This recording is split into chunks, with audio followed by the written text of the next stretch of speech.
Hello, everyone, and welcome back to X-Ranger.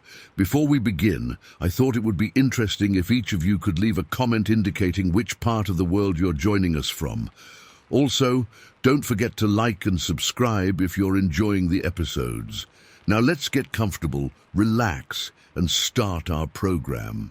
It started out as a routine patrol. I'd done it 100 times before, just checking the trails, looking for any issues or safety hazards. The morning was crisp and clear, with shafts of sunlight filtering through the towering trees. I breathed in the fresh scent of pine and moss, feeling at peace. If only I knew what was coming. About 2 hours into my hike, I came across some unusual tracks in the soft earth near a stream. At first I thought they might be from a large bear, but something was off. The shape was all wrong, more elongated, with what looked like opposable toes. A chill ran down my spine as I studied them. In all my years as a ranger, I'd never seen anything like it. I radioed back to base to report the strange tracks. To my surprise, they told me to stay put. A team was being sent out to my location. Within 30 minutes, a black SUV came roaring up the forest road, kicking up dust. 2 men in dark suits emerged, flashing government badges. "Ranger Monroe, we need you to come with us," the taller one said gruffly. My stomach dropped. "What's going on? Is this about the tracks?" The shorter agent gave a tight smile. "We just need to ask you a few questions. Standard procedure." They ushered me into the SUV and drove me to a secluded spot deeper in the forest. For the next hour, they grilled me about what I'd seen. Had I noticed any other unusual signs? Strange noises? They were particularly interested in whether I'd seen any large bipedal creatures. "You mean like Bigfoot?" I asked with a nervous laugh. The agents exchanged a look. "Mr. Monroe, what we're dealing with here is far beyond urban legends. We need you to keep this conversation strictly confidential, for your own safety and the safety of the public." They dropped me back off at my truck with a stern warning to keep quiet. My head was spinning as I tried to process what had just happened. Part of me wanted to brush it off as some kind of bizarre prank. But deep down, I knew something wasn't right. I decided to do some investigating of my own. Over the next few hours, I combed the area where I'd first found the tracks. The hairs on the back of my neck stood up as I uncovered more evidence. Broken branches high up in the trees, chunks of bark gouged out by what must have been massive claws. And then I saw it. Through a gap in the trees about 50 yards away, a huge dark shape moved with surprising grace. My breath caught in my throat as I caught a glimpse of matted fur and muscular limbs. Before I could get a better look, it melted back into the shadows. My heart was pounding as I radioed my colleagues Travis and Jessica.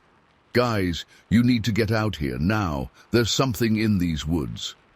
They arrived about an hour later, looking skeptical but concerned.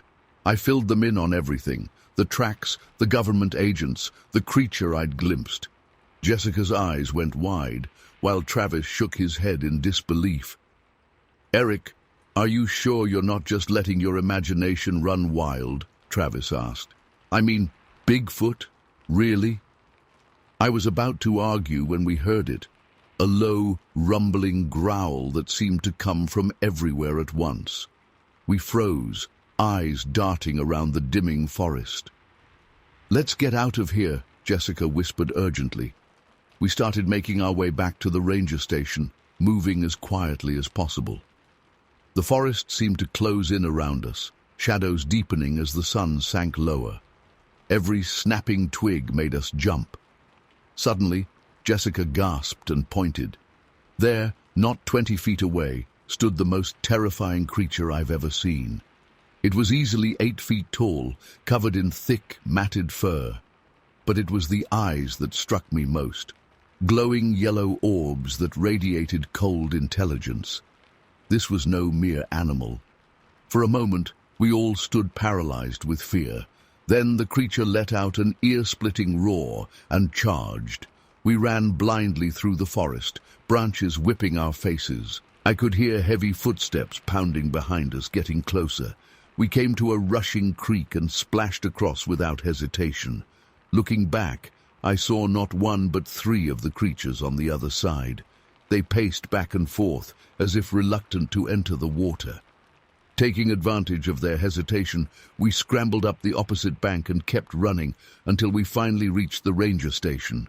We burst through the door, gasping for breath and babbling about what we'd seen. The other rangers looked at us like we were crazy. But as we calmed down and shared our story, I could see doubt creeping into their eyes. They'd all heard strange noises in the woods, seen fleeting shadows that didn't quite make sense. We spent the rest of the night huddled in the station, jumping at every sound. In the morning, a team went out to investigate. They found massive footprints and claw marks, entire trees uprooted, but no sign of the creatures themselves. It's been months now, and I still lie awake at night wondering what's out there in those woods. The government has tried to silence us, threatening our jobs if we talk. But the truth needs to come out. People need to know what's lurking in the shadows of Tongass National Forest. I don't know what those creatures were, some unknown species, aliens or something else entirely. But I know what I saw, and I'll never forget those glowing eyes, filled with an intelligence that seemed almost human. Whatever they are, they're out there, watching, waiting.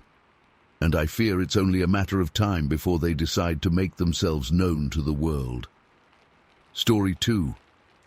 I was working as a park ranger in Northern Carolina last summer. It was my dream job, being out in nature, protecting the wilderness, educating visitors. I loved every minute of it. Well, almost every minute. There was one day that changed everything for me. It was the hottest day of the year, temperatures soaring well over 100 degrees. The air was thick and humid, making it hard to breathe.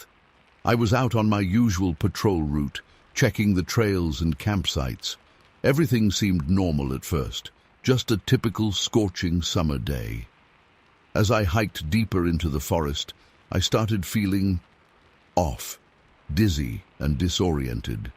At first I chalked it up to the heat, figured I was getting dehydrated. I stopped to chug some water from my canteen, hoping it would help clear my head. But the dizziness only got worse. That's when I noticed something strange in my peripheral vision. Dark shapes moving between the trees. I whipped my head around to look, but there was nothing there. I blinked hard, rubbed my eyes. Must be seeing things from the heat, I told myself. But then I saw it again, a tall, shadowy figure darting behind a large oak tree. My heart started racing. I fumbled for my radio, about to call it in, when suddenly the figures were everywhere, emerging from behind trees, rising up from the ground itself. They were massive, at least 8 feet tall, with long, spindly limbs, and they moved in this unnatural, jerky way that made my skin crawl. I stood there frozen, unable to believe what I was seeing. Part of me wondered if I was hallucinating from heat stroke, but it felt so real. The creatures drifted aimlessly through the woods, not seeming to notice me at first. Their bodies were like living shadows, dark and ethereal. I couldn't make out any distinct features, no faces, no eyes, just these towering black shapes. And then the screaming started. It was the most horrific sound I've ever heard, this piercing, inhuman shriek that seemed to come from everywhere at once. It was like nothing I'd ever heard before, not animal or human. The sound cut right through me, filling me with a primal terror. I clapped my hands over my ears, but it didn't help. The screaming just got louder, reverberating inside my skull. I wanted to run, to get as far away from there as possible, but my legs wouldn't move. I was paralyzed with fear. That's when one of the shadow creatures turned and started moving towards me. Its motions were jerky and unnatural, like stop-motion animation. With each step it took, the screaming got more intense. I wanted to close my eyes, to look away, but I couldn't. I was transfixed by this nightmarish thing approaching me. It loomed over me, easily twice my height. Up close, I could see faint swirls of darkness moving across its surface, like wisps of smoke. I was shaking uncontrollably, my breath coming in ragged gasps. The creature raised one long, spindly arm and reached out towards my face. I tried to back away, but my legs gave out and I fell to the ground. The shadow being followed, its arm still extended. I could feel the temperature dropping rapidly around me, my breath visible in the suddenly frigid air. Its hand touched my cheek and pain exploded through my body. It felt like I'd been branded with a white-hot iron. I screamed, the sound drowned out by the continued shrieking of the creatures. The burning sensation spread from my face down my neck and chest. The last thing I remember is looking up at the faceless shadow looming over me before everything went black. I woke up hours later to the concerned faces of my fellow rangers. They'd found me unconscious in the woods and brought me back to the station. At first, I was disoriented and confused, but then it all came flooding back. The shadow creatures, the screaming, the burning touch. I tried to tell them what happened, but they clearly didn't believe me. They said I must have gotten heat stroke and hallucinated the whole thing, but I knew what I saw was real. And I had proof. There on my cheek, vivid as could be, was a bright red handprint. It was raised and blistered like a fresh burn. The other rangers were baffled. They'd never seen anything like it. I touched it gingerly, wincing at how tender and hot it felt. Over the next few days, I tried to go back to work as normal, but I couldn't shake the feeling of being watched whenever I was in the woods. I'd catch glimpses of tall, dark shapes out of the corner of my eye, only for them to vanish when I turned to look. The screaming echoed in my dreams every night. I started having panic attacks any time I had to go on patrol alone. My co-workers noticed how jumpy and paranoid I'd become. I couldn't explain it to them. They already thought I was crazy for my heat stroke hallucination. The handprint on my cheek refused to fade. If anything, it seemed to be getting more pronounced as time went on. I went to several doctors, but none of them could explain it. The burn didn't heal like a normal injury should. After a few weeks, I couldn't take it anymore. The constant fear and stress were too much. With a heavy heart, I turned in my resignation. I loved being a ranger, but I just couldn't bear to go back into those woods. It's been months now, and I still have no explanation for what happened that day. The handprint is still there on my cheek, a constant reminder that it wasn't just a hallucination. Sometimes I wake up in the middle of the night, certain I can hear that inhuman screaming in the distance. I don't know what those things were or why they appeared to me. Maybe it was some kind of interdimensional breach, or ancient forest spirits, or something we don't even have words for. All I know is that it was real, and it changed me forever. I can't look at the woods the same way anymore. There are things out there beyond our understanding. I just hope I never encounter them again. Story 3. I arrived at the clearing in the late afternoon after a long drive down winding dirt roads. The spot was perfect. A grassy area surrounded by towering pines, with breathtaking mountain views in the distance. I parked my RV, set up my little camp chair, and spent the evening watching the sunset while sipping a beer. As night fell, I marveled at how bright the stars were out here, away from any light pollution. The only sounds were the gentle rustling of leaves in the breeze and the occasional hoot of an owl. I turned in pretty early, looking forward to a full day of hiking tomorrow. I always sleep better in my RV than at home. Something about the cozy, confined space is comforting to me. I drifted off quickly, feeling totally at peace. I'm not sure how long I'd been asleep when I was jolted awake by a sound. At first I thought it was just the wind, or maybe a branch scraping against the RV. But as I lay there in the darkness, I realized it was a distinct tapping noise. Tap, tap, tap. It seemed to be coming from inside the RV near the kitchen area. My heart started racing.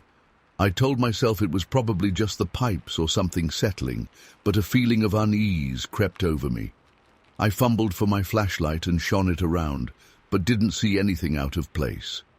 The tapping had stopped. I took some deep breaths, trying to calm myself down. "You're being ridiculous," I muttered. "There's nothing to be afraid of out here." I lay back down, but sleep wouldn't come. Every little creak of the RV made me tense up. After about 15 minutes of lying there with my nerves on edge, the tapping started again. This time it was faster, more insistent. Tap, tap, tap, tap, tap. It definitely wasn't random settling noises. This sounded deliberate. I sat up, my hands shaking as I turned on the overhead light. "Hello?" I called out tentatively. "Is someone..."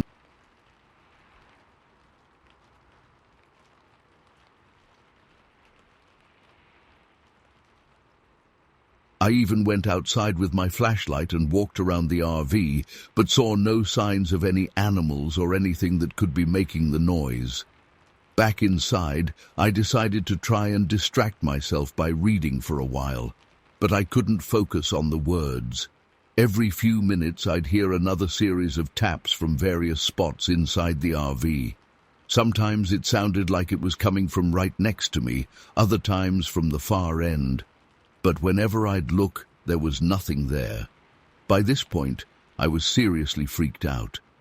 I considered packing up and driving back to civilization, but the thought of navigating those treacherous mountain roads in the pitch dark terrified me almost as much as staying put. I tried to rationalize that I was probably just tired and my mind was playing tricks on me. I turned on some music to drown out any noises and eventually managed to doze off again. The next time I woke up, the RV was dead silent. No tapping, no music. I must have fallen asleep with it on, but now my phone was off. I reached over to check the time and realized with a jolt that none of the electronics in the RV were working. Not my phone, not the built-in clock, nothing. It was like all the power had been completely drained. That's when I heard it.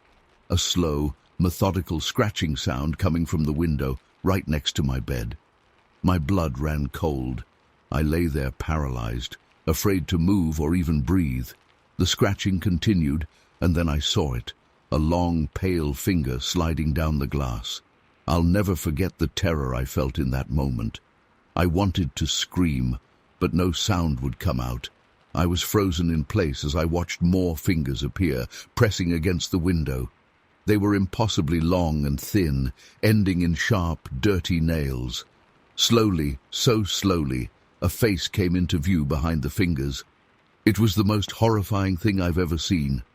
Chalky white skin stretched tight over an elongated skull.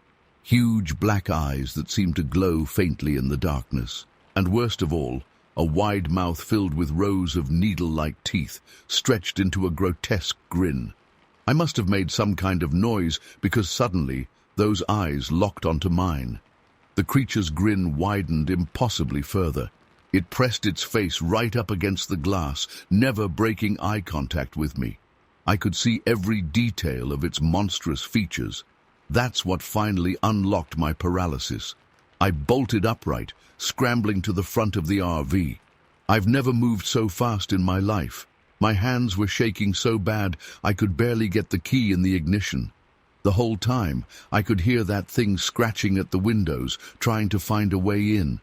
I floored it out of there, not even bothering to retract the awning or unhook anything. I just needed to get away. The tires kicked up a shower of dirt and rocks as I fishtailed onto the road. I drove like a maniac down those twisting mountain paths, taking curves way too fast. I was convinced that at any moment I'd feel those long fingers grabbing me from behind. It wasn't until I hit the main road that I finally allowed myself to breathe. The sky was just starting to lighten with the first hints of dawn. I pulled over at a gas station and sat there for a long time, shaking and trying to process what had happened. I've tried to convince myself that it was just a vivid nightmare or some kind of stress-induced hallucination, but I know deep down that it was real. Sometimes I still wake up in the middle of the night, thinking I hear that tapping sound. And when I'm driving, I'm always afraid I'll glance in my rearview mirror and see that creature's face grinning back at me. I sold my RV not long after that night. I can't bring myself to go camping anymore, especially not alone. That thing, whatever it was, stole my love of solitude and my feeling of safety in nature. I don't know if it was some undiscovered creature or something supernatural. All I know is that it was intelligent, and it seemed to enjoy toying with me and feeding off my fear. I've done some research since then and found a few similar accounts from that area of Idaho.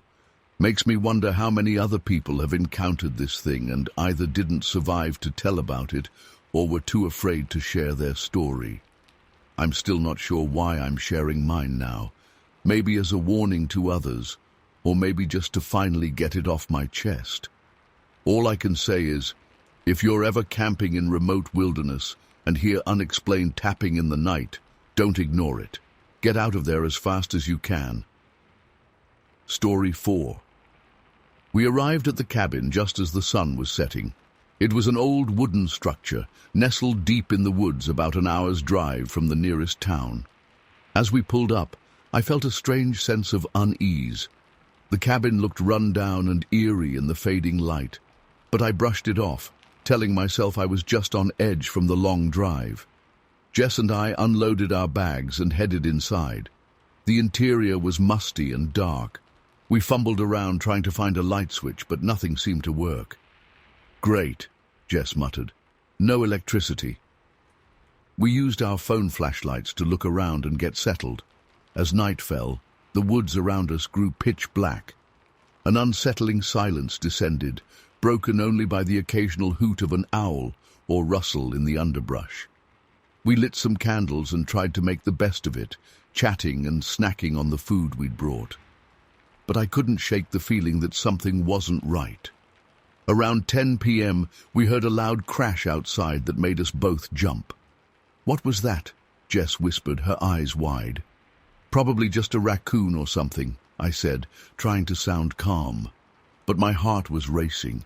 We peered out the windows but couldn't see anything in the darkness. A few minutes later, we heard it again.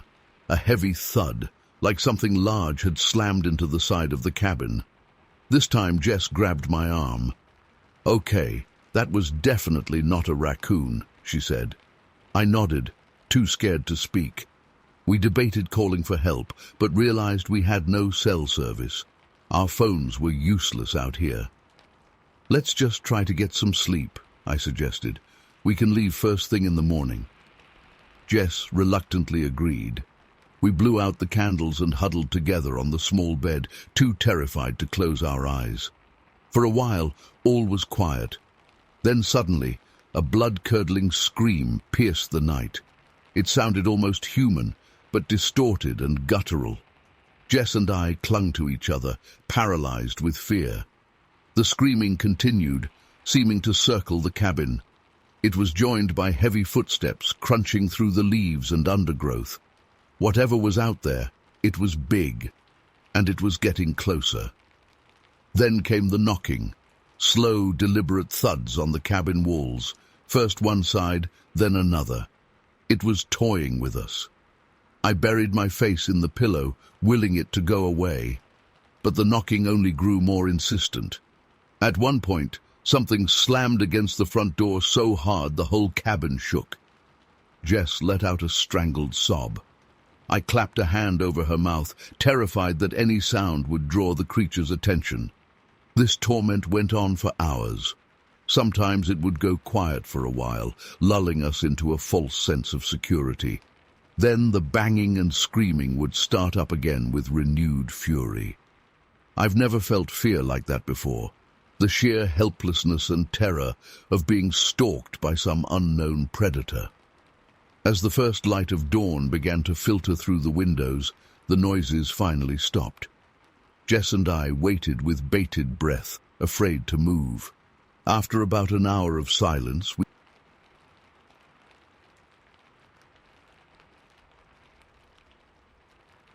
there was no sign of any disturbance, no footprints, No broken branches, nothing to indicate the havoc of the night before.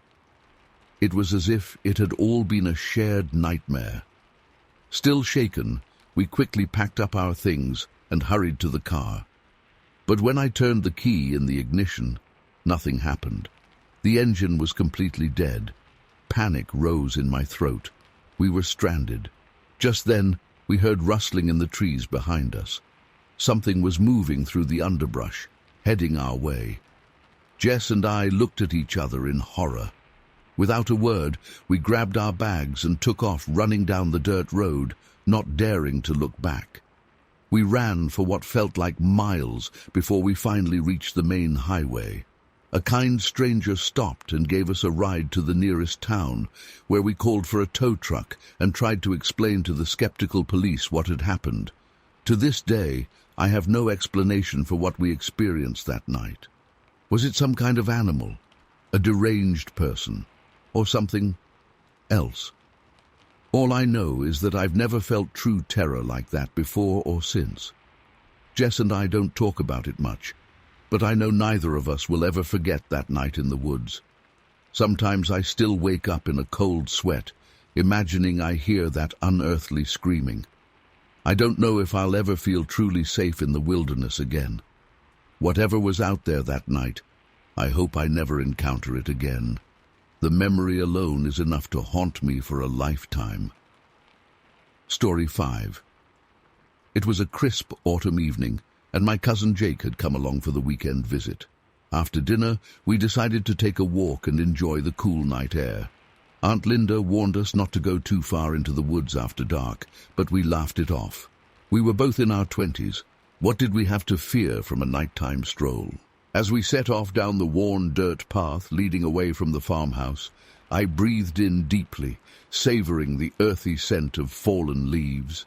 A nearly full moon hung low in the sky, bathing everything in pale silver light.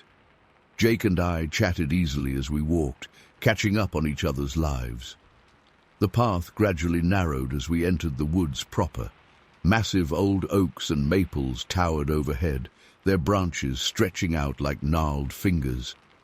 Our voices seemed muffled somehow in the stillness between the trees. A twig snapped underfoot, and I jumped slightly, suddenly aware of how quiet it had become. "Maybe we should head back soon," I said, trying to keep my tone light. "It's getting pretty dark."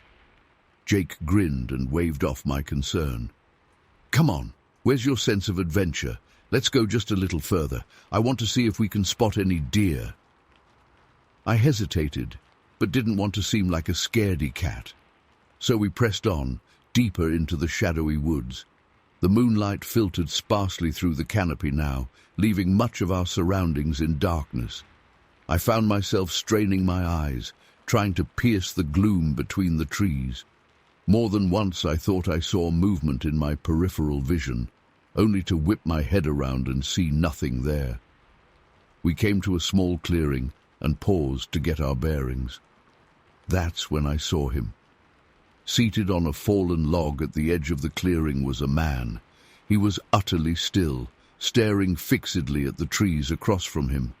Even in the dim light, I could tell something was off about his appearance. His clothes looked outdated and ill-fitting, a rumpled suit jacket and pants that seemed several sizes too large. Lank, unkempt hair hung down over his face. I grabbed Jake's arm, my heart suddenly pounding. "Do you see him?" I whispered urgently. Jake nodded, his eyes wide. "Yeah, what the hell?" For a long moment we just stood there, frozen, unsure what to do.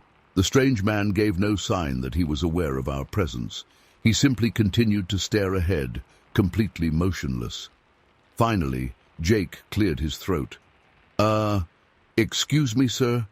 Are you all right?" Slowly, so slowly, the man's head turned towards us. I had to stifle a gasp. His face was gaunt, almost skeletal, with deep-set eyes that looked completely black in the darkness. When he spoke, his voice was a dry, toneless rasp. "The only way out is north. Follow the crooked oak. Do not stray from the path." A chill ran down my spine. What do you mean?" I stammered. "We're just out for a walk. We're not lost." But the man had already turned away, resuming his unblinking stare at the trees. It was as if we had ceased to exist for him. "Okay, this is seriously creepy," Jake muttered. "Let's get out of here." I nodded emphatically, more than ready to leave. But as we turned to go, a horrible realization struck me. I had no idea which direction we had come from. The path we'd been following seemed to have disappeared. All around us was just a sea of dark, silent trees. Panic began to rise in my chest. "Jake, do you remember how to get back?" He frowned, looking around uncertainly. I'm not sure. Everything looks the same in the dark." We stood there, paralyzed with indecision.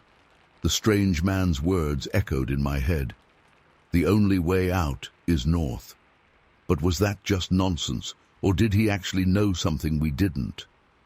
Maybe we should try going north," I suggested hesitantly. "At least until we find a landmark we recognize." Jake nodded grimly. "Yeah, I guess that's our best bet. But which way is north?" I pulled out my phone, hoping to use the compass app. To my dismay, the screen remained stubbornly black. The battery must have died without me noticing. "Shit," I muttered. Then I remembered something my dad had taught me years ago. "Wait, the moon. It rises in the east, so north should be to our left." We set off in what we hoped was a northward direction, moving as quickly as we dared in the darkness. I kept thinking I heard footsteps behind us, but every time I looked back, there was nothing there. The shadows between the trees seemed to writhe and shift as we passed. More than once, I could have sworn I saw pale, gaunt faces peering out at us, only to vanish when I tried to focus on them. Time seemed to lose all meaning as we stumbled through the woods. My nerves were frayed to the breaking point. Every snapping twig or rustle of leaves made me flinch. Jake wasn't faring much better. I could hear his ragged breathing beside me. Just when I was on the verge of complete panic, thinking we'd be trapped in this nightmare forest forever, I spotted something ahead. A massive, gnarled oak tree, its trunk twisted into an unnatural shape. "Jake, look!" I gasped. "That must be the crooked oak he mentioned." We hurried towards it, clinging to this thread of hope. As we drew closer, I realized there was indeed a faint path leading away from the tree.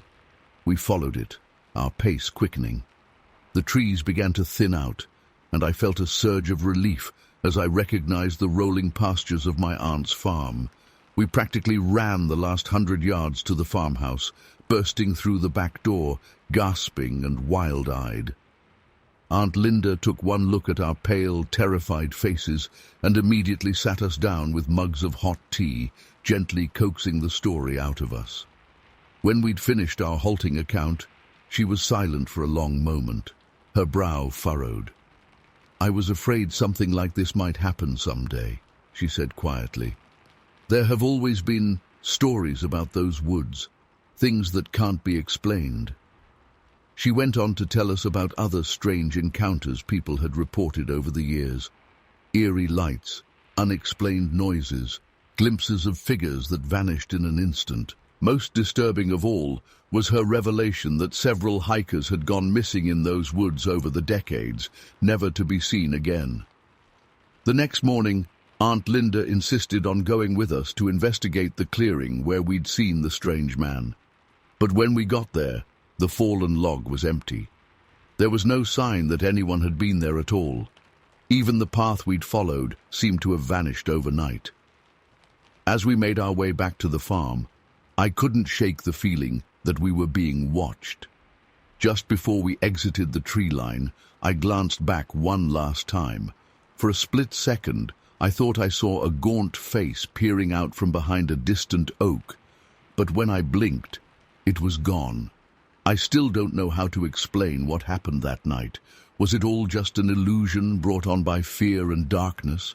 Or is there really something out there in those woods, something beyond our understanding? All I know is that I won't be going back into those woods again. And if you ever find yourself lost among dark trees on a moonlit night, remember, the only way out is north. Follow the crooked oak, and whatever you do, do not stray from the path. Story 6. I never believed in cryptids or anything like that, but what happened to me and my boyfriend Jake last month completely shattered my worldview. We were driving back from a weekend camping trip in the mountains, taking a quiet back road through dense forest. It was around 10 p.m. and pitch black outside, except for our headlights illuminating the winding road ahead. We were chatting and laughing, still on a high from our fun weekend away. Jake was driving and I was in the passenger seat, feet up on the dashboard. The radio was playing softly in the background. It was a perfectly normal night, until it wasn't.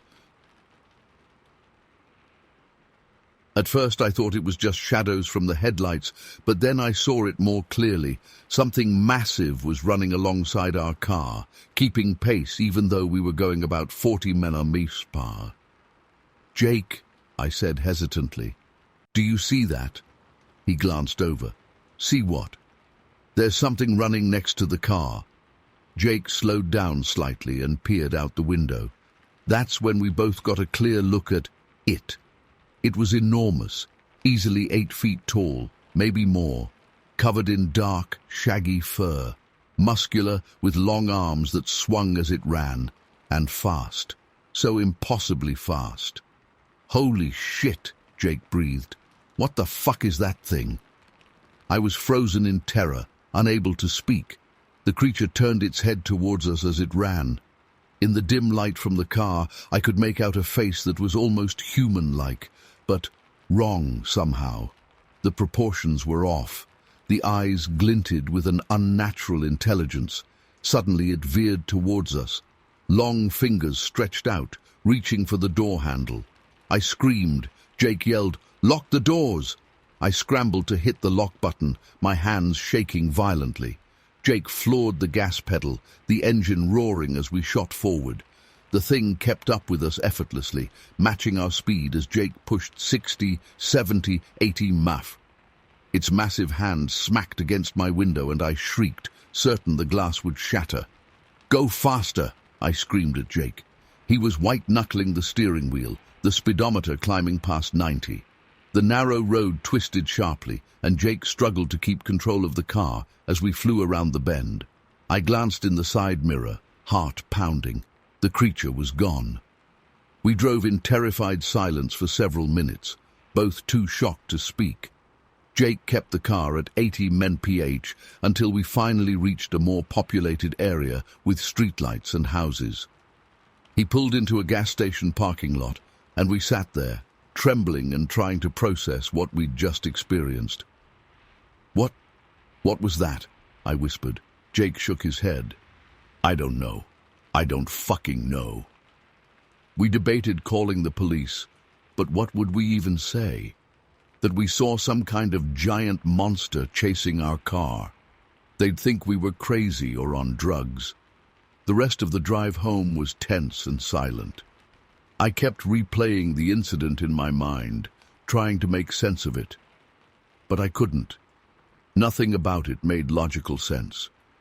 That was a month ago, and I still have nightmares about that thing. Its inhuman speed, the intelligence in its eyes, the way it reached for the car door. I can't shake the terror of that moment. Jake and I have talked about it endlessly, trying to come up with rational explanations. But we always circle back to the same conclusion.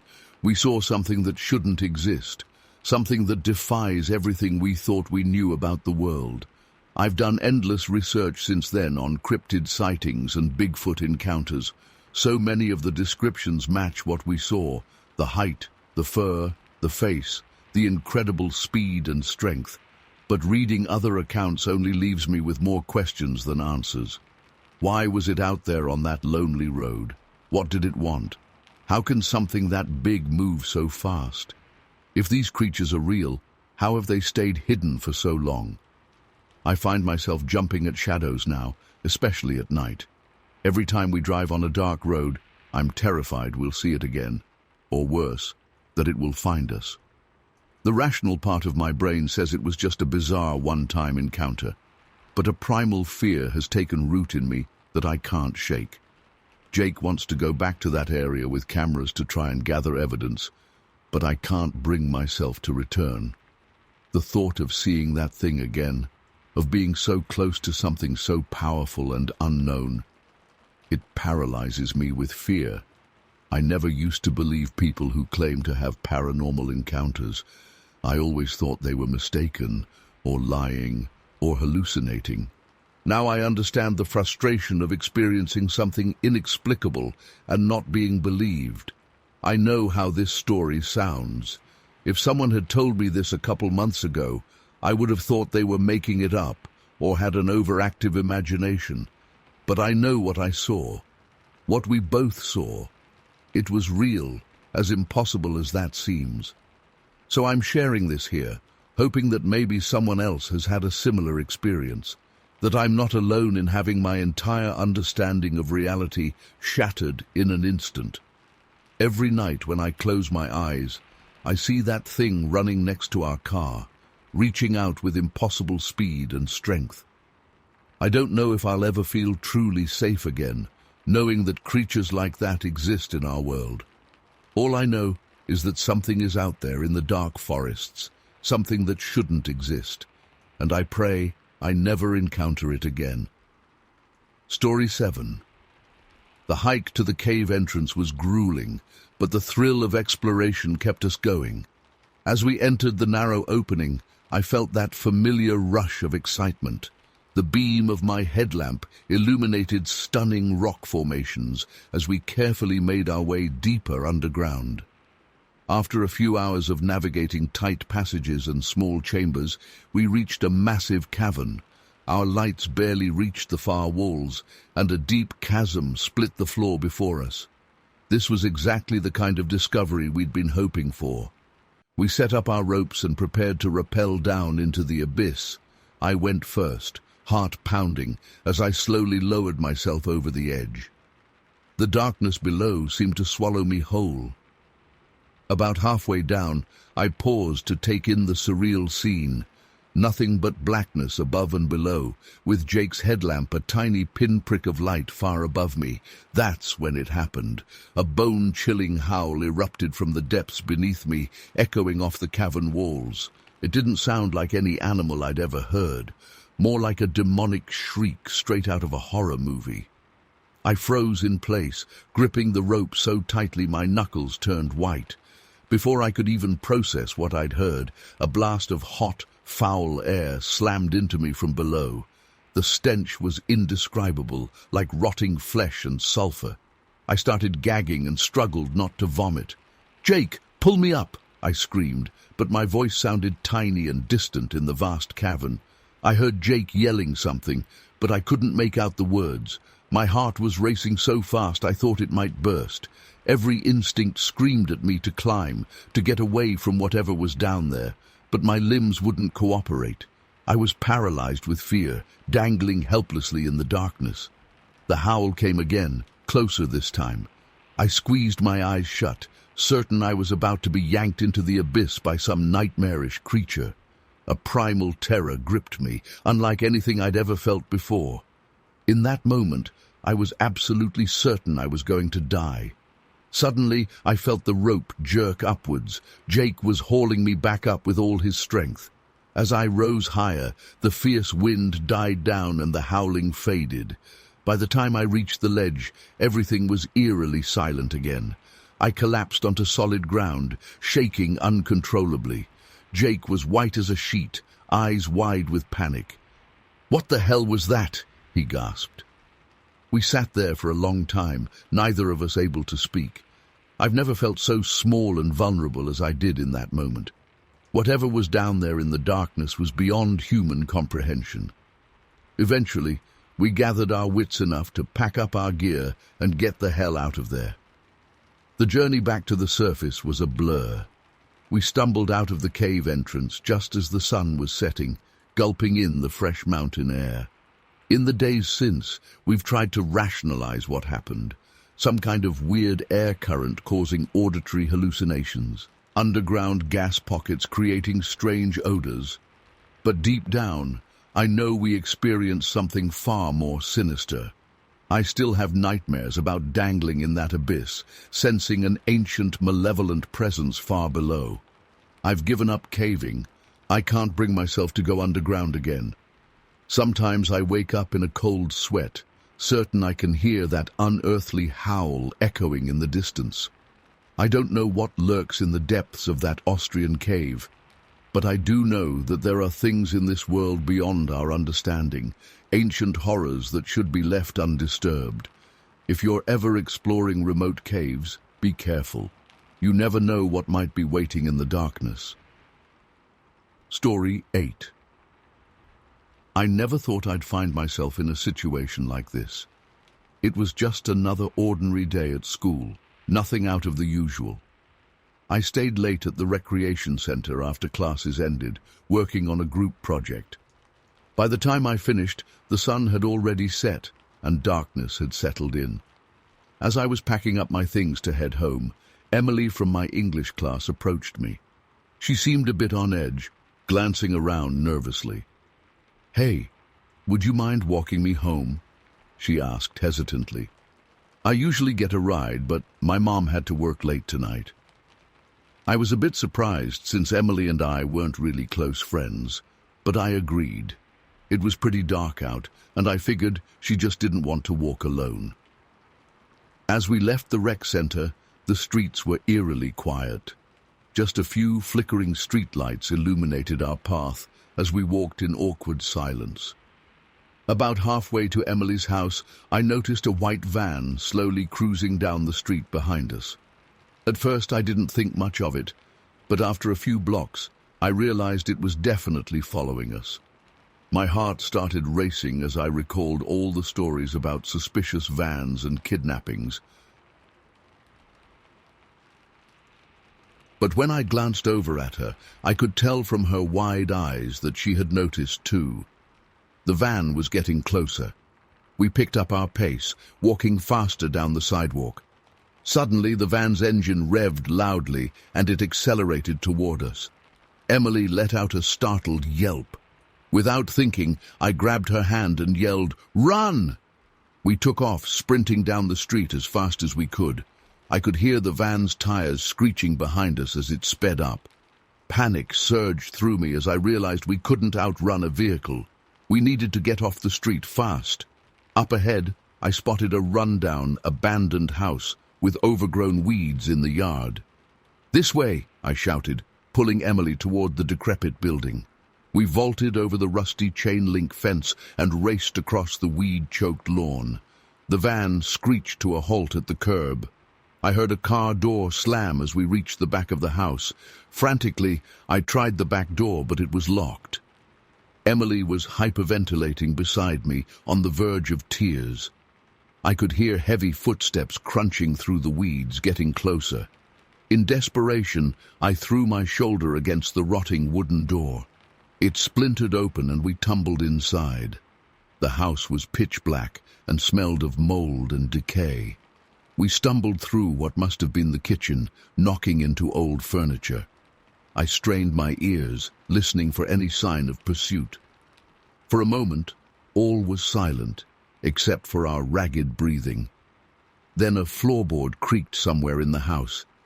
Emily whimpered and clutched my arm. The hair on the back of my neck stood up as I realized our pursuer had entered the building. We needed to keep moving. As quietly as possible, we crept through the darkened rooms. Every shadow seemed to loom menacingly. My heart was pounding so hard I was sure it would give us away. We reached what appeared to be the front room, and I spotted a sliver of streetlight coming through. Just then, heavy footsteps thudded on the stairs. Someone was coming down from the second floor. Emily tugged urgently on my sleeve, pointing to a small coat closet. We quickly squeezed inside, pulling the door shut behind us. The closet was tiny and musty. Emily was trembling against me as we stood frozen, hardly daring to breathe. The footsteps reached the bottom of the stairs and began moving through the house. They were slow and deliberate, as if searching each room. I racked my brain trying to think of a way out of this nightmare. Then I remembered. My cousins lived just a couple blocks away. If we could make it there, we'd be safe. I leaned close to Emily's ear and whispered the plan as softly as I could. She nodded, her eyes wide with fear in the darkness. The footsteps were getting closer to our hiding spot.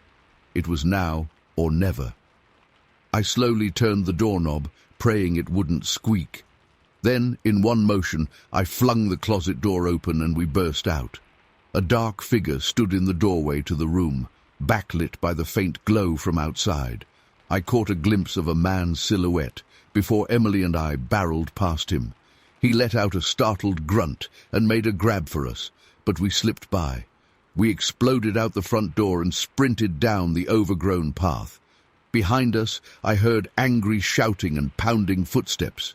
We cleared the fence in a single leap and took off down the sidewalk at top speed. I led the way, my legs burning as we raced through the night. Every shadow made me flinch, expecting our pursuer to leap out at any moment. After what felt like an eternity, I spotted my cousin's house up ahead.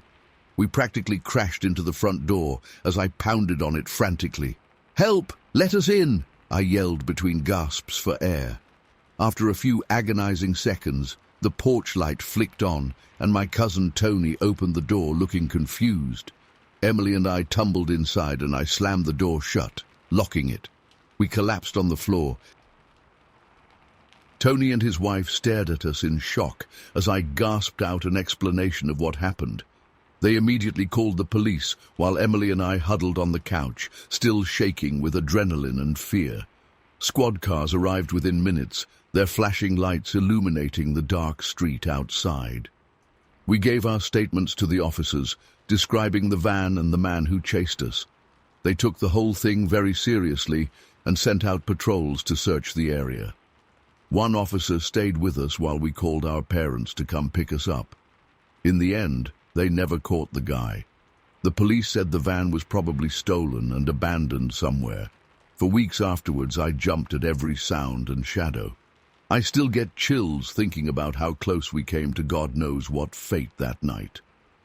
Emily and I bonded over the terrifying experience.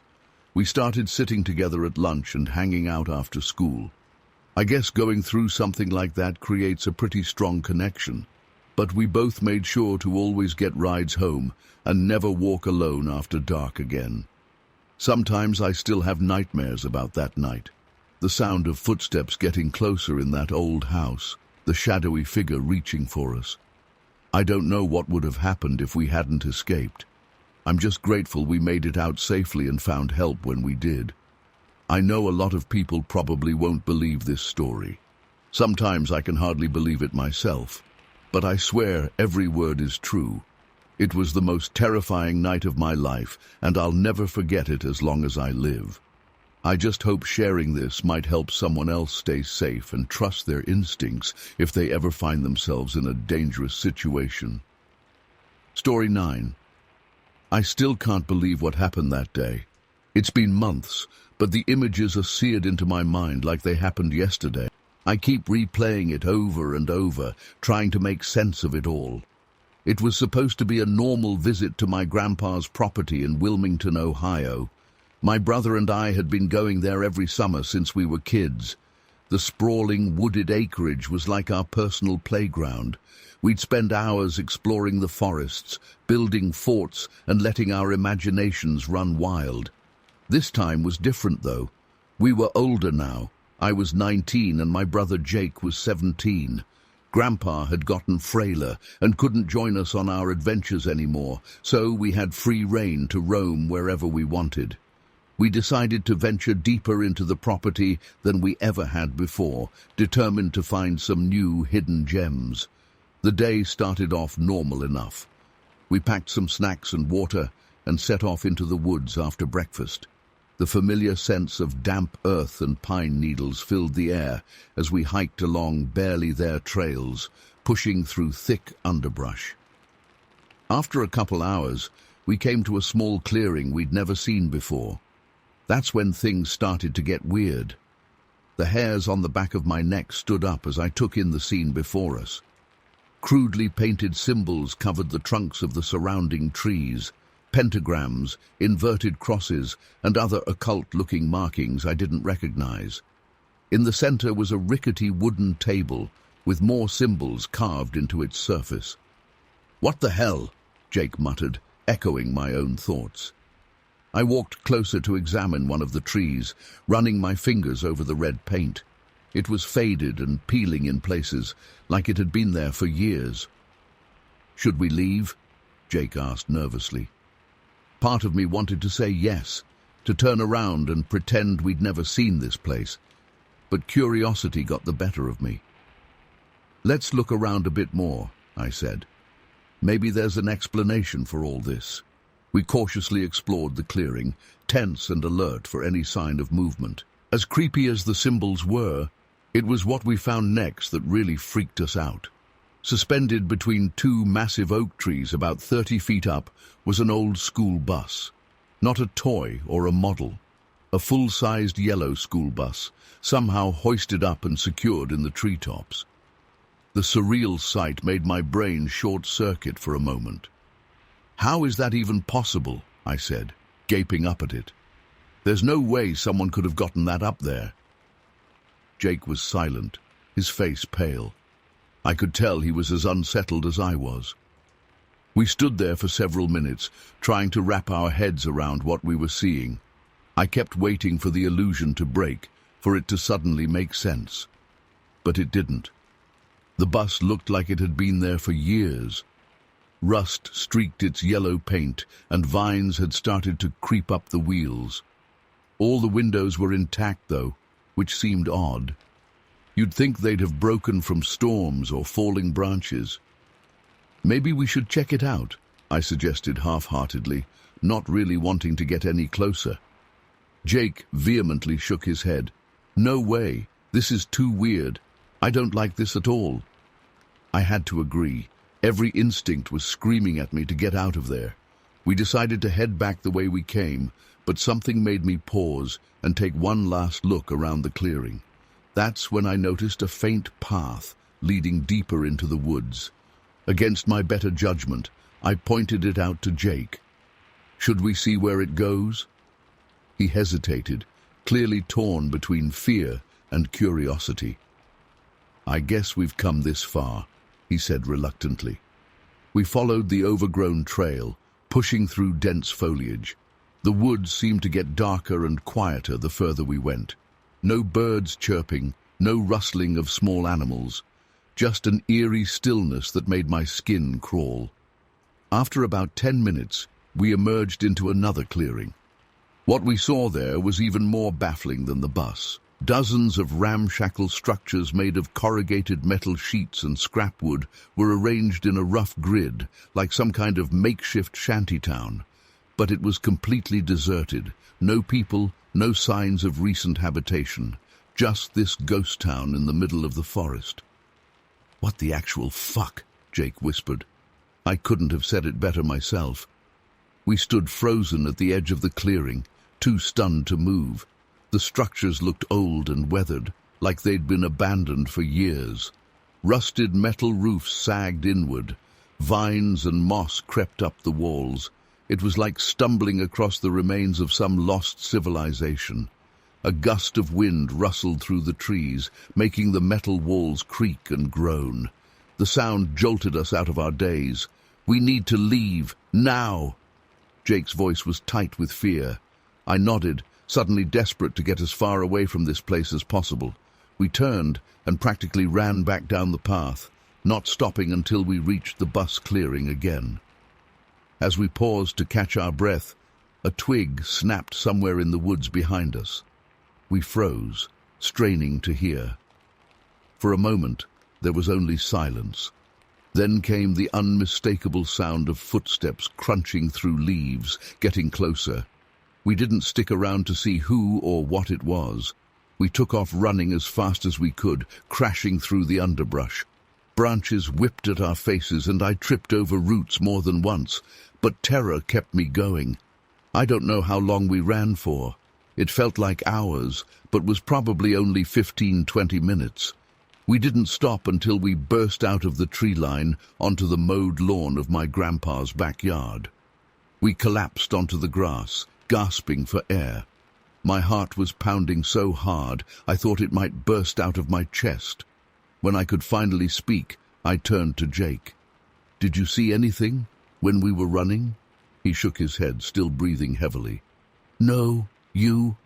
"Nothing," I said, but I swear I felt something right behind us the whole time. We sat in silence for a while, trying to process what had just happened. Part of me wanted to convince myself it had all been some kind of shared hallucination. But the scratches on my arms from the branches and the mud caked on our shoes were proof that it had been real. When we finally went inside, Grandpa commented that we looked like we'd seen a ghost. We mumbled some excuse about getting lost and made a beeline for the shower. That night, I barely slept. Every time I closed my eyes, I saw those symbols painted on the trees, that impossible bus suspended in the air. I kept imagining what might be inside those ramshackle buildings, or what could have been chasing us through the woods. We never told anyone what we saw that day. Who would believe us anyway? But I haven't been able to shake the feeling that we stumbled onto something we weren't supposed to see. Some secret that was meant to stay hidden in those woods. I've done some research since then, trying to find any history of cults or strange happenings in the area, but I've come up empty. There's no record of an abandoned town in those woods, no missing school buses, nothing that could explain what we encountered. Part of me wants to go back, to see if it's still there, to prove to myself that I'm not crazy. But a bigger part of me is terrified of what I might find. What if it was never there at all, or worse, what if it was, and something is still out there waiting? I don't know if I'll ever understand what happened that day, but I do know one thing. I'm never setting foot in those woods again. Story 10. There were 5 of us, me, my best friend Jake, his girlfriend Emma, and our buddies Mike and Tom. We'd driven up from Calgary for a long weekend, excited to hang out, drink some beers, and enjoy the peace and quiet of the country. The first couple days were great. We helped Grandpa with some chores around the farm, went fishing in the creek, had bonfires at night. But on that third evening, everything changed. It was around 10 p.m., and we were sitting out on the back porch, chatting and looking at the stars. The farm backs onto a huge open field that slopes down to a marshy area with a beaver pond.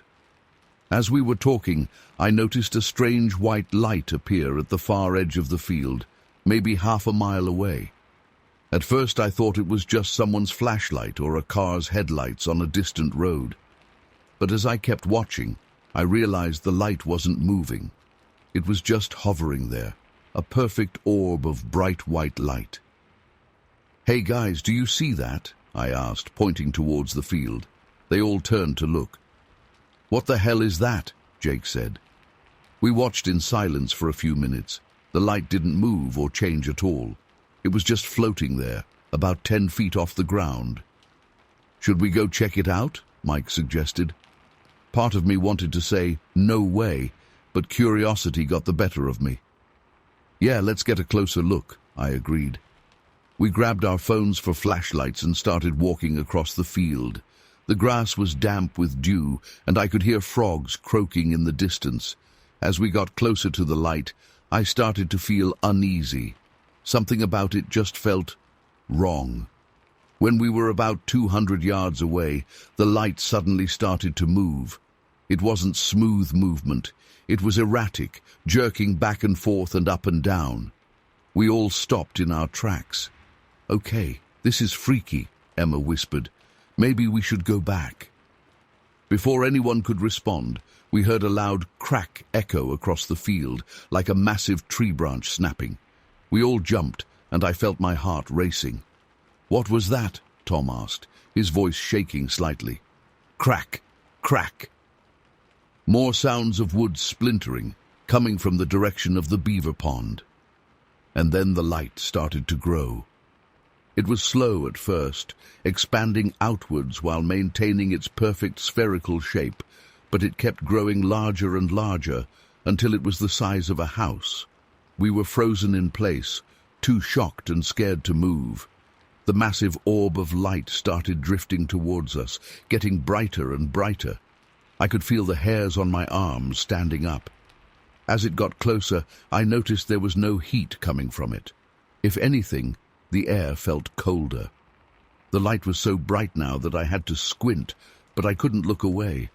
When it was about 50 feet from us, it stopped moving forward. Instead, it began to rise up into the air until it was directly above our heads, maybe 100 feet up.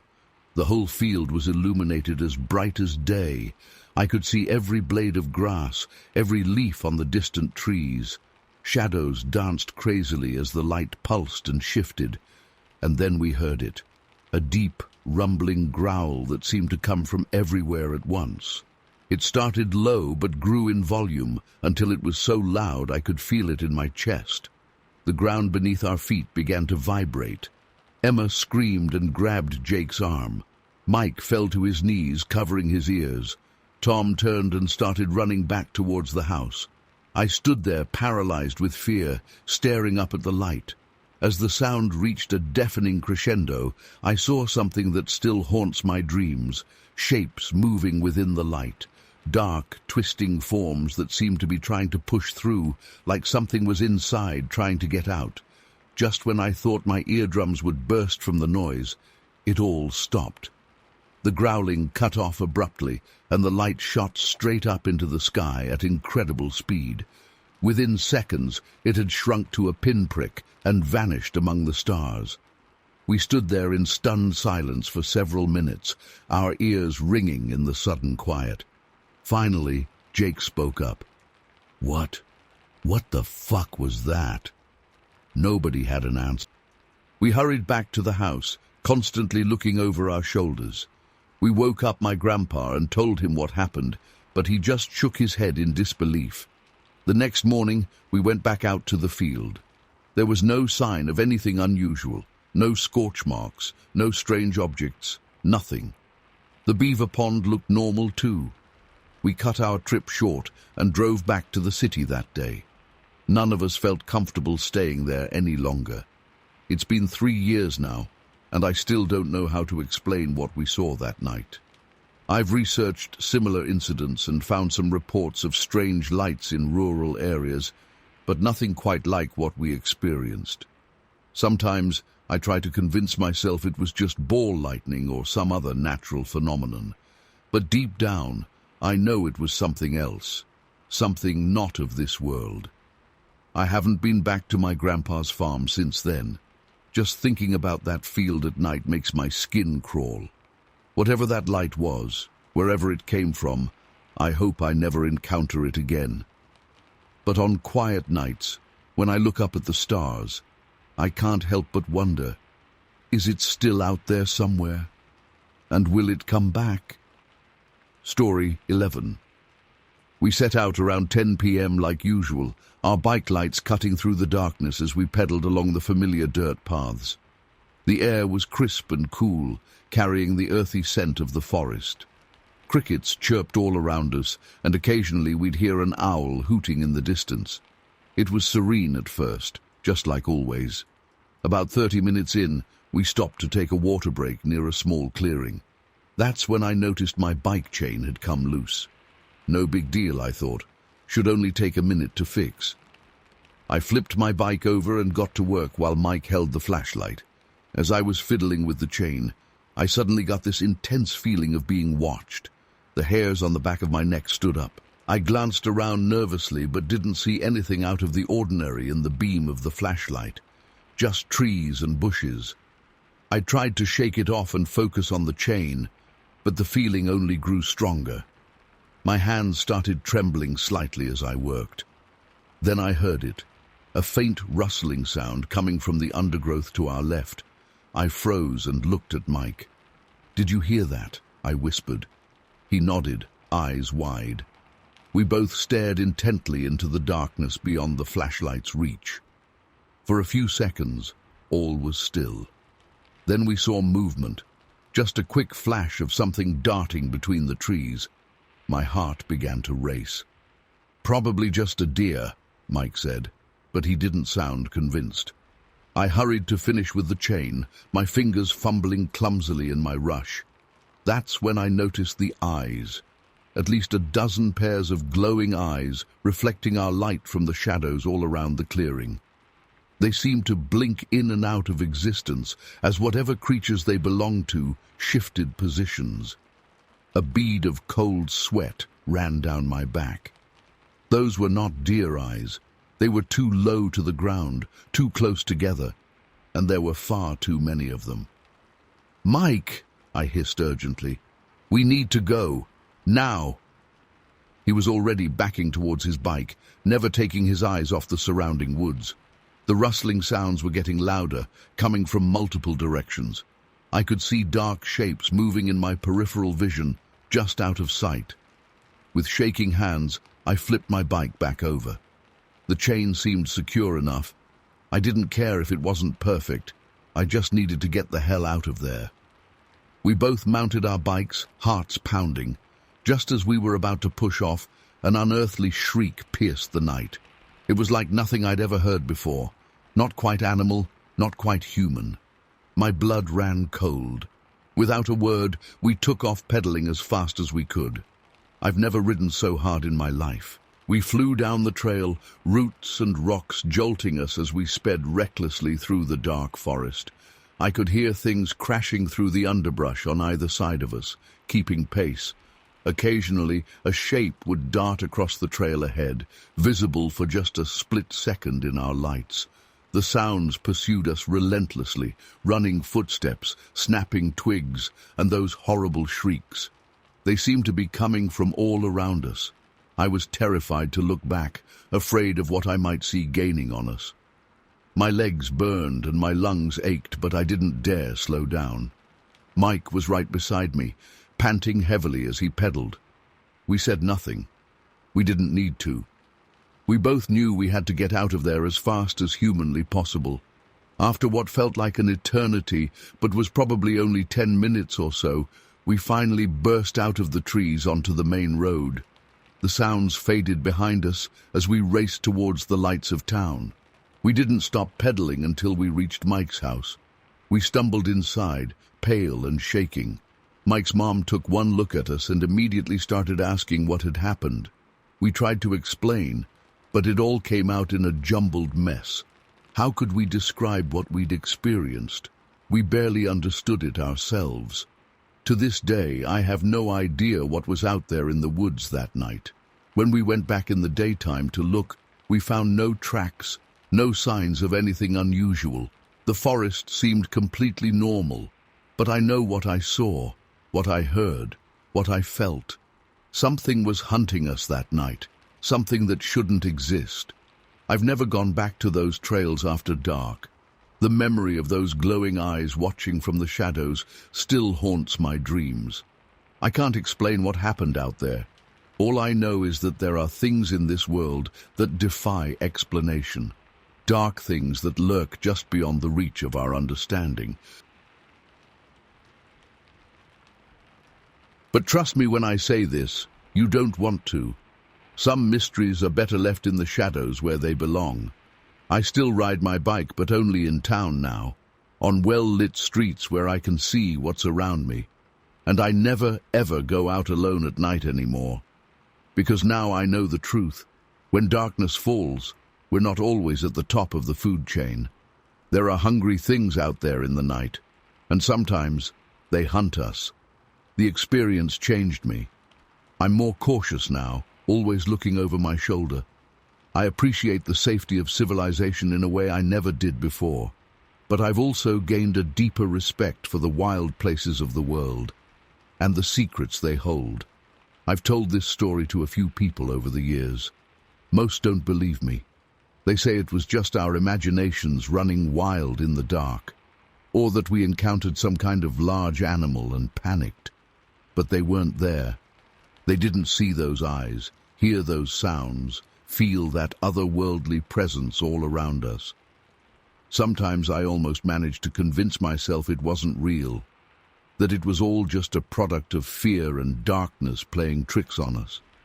But then I'll catch a glimpse of something moving in the shadows at the edge of my vision, or I'll wake up in a cold sweat, the echo of that inhuman shriek ringing in my ears, and I know with absolute certainty that what we experienced that night was real. I still wonder what would have happened if my chain hadn't broken, if we had just continued on our ride, oblivious to the dangers lurking in the darkness around us. Would we have made it out? Or would we have become another mysterious disappearance, our bikes found abandoned on the trail with no sign of what became of us? The thought makes me shudder. In a way, I'm grateful for that broken chain.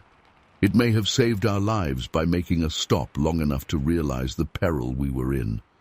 But it also opened my eyes to a terrifying reality I sometimes wish I could forget. So, if you're ever out in nature at night and you get that prickly feeling of being watched, trust your instincts. Don't stick around to investigate. Get out of there as fast as you can, because you never know what might be hiding in the shadows, waiting for the perfect moment to strike. I learned that lesson the hard way, and it's one I'll never forget for as long as I live. The memory of that night ride will stay with me forever. A chilling reminder that there are things in this world beyond our understanding, things that should remain hidden in the dark where they belong. Story 12. I still remember that day like it was yesterday. The cold, dark depths of the Baltic Sea, the eerie silence broken only by our breathing apparatus, and the strange structure looming before us. I'd been on countless missions as a Navy SEAL, but nothing could have prepared me for what we encountered down there. Our team of 6 had been briefed on an anomalous object detected at the bottom of the Baltic. Sonar readings showed something massive and distinctly unnatural, a structure that shouldn't exist at those depths. Our orders were to investigate and report back. Simple enough, or so we thought. The descent felt endless. As we sank deeper into the murky waters, visibility became increasingly limited. Our powerful lights barely penetrated more than a few meters ahead. I could feel the immense pressure of the ocean pressing in on all sides, despite our specialized gear. Finally, after what seemed like hours, we caught our first glimpse of it. Rising up from the seafloor was an enormous geometric shape, its edges too precise to be natural. As we got closer, I realized we were looking at a massive granite structure, easily the size of a football field. How the hell did this get here? We spread out to survey the exterior. The surface was unnaturally smooth, almost polished. No algae, no barnacles, nothing growing on it at all. It was as if the ocean itself was avoiding this thing. I ran my gloved hand along the cool stone, marveling at how perfectly it had been constructed. This was no shipwreck or sunken ruin. This was something else entirely. Johnson, our tech specialist, was the first to notice the entrance, a rectangular opening perfectly carved into the side of the structure. It was just large enough for us to swim through single file. Captain Hayes gave the signal, and we cautiously entered, unsure of what we'd find inside. The interior was pitch black, our lights creating eerie shadows as we moved forward. The passageway opened up into a vast chamber, its ceiling so high our beams couldn't reach it. The walls were covered in intricate carvings, symbols and pictographs unlike anything I'd ever seen. They seemed to shimmer and move in the flickering light of our torches.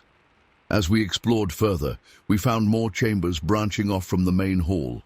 Each one was filled with strange artifacts and more of those unsettling carvings.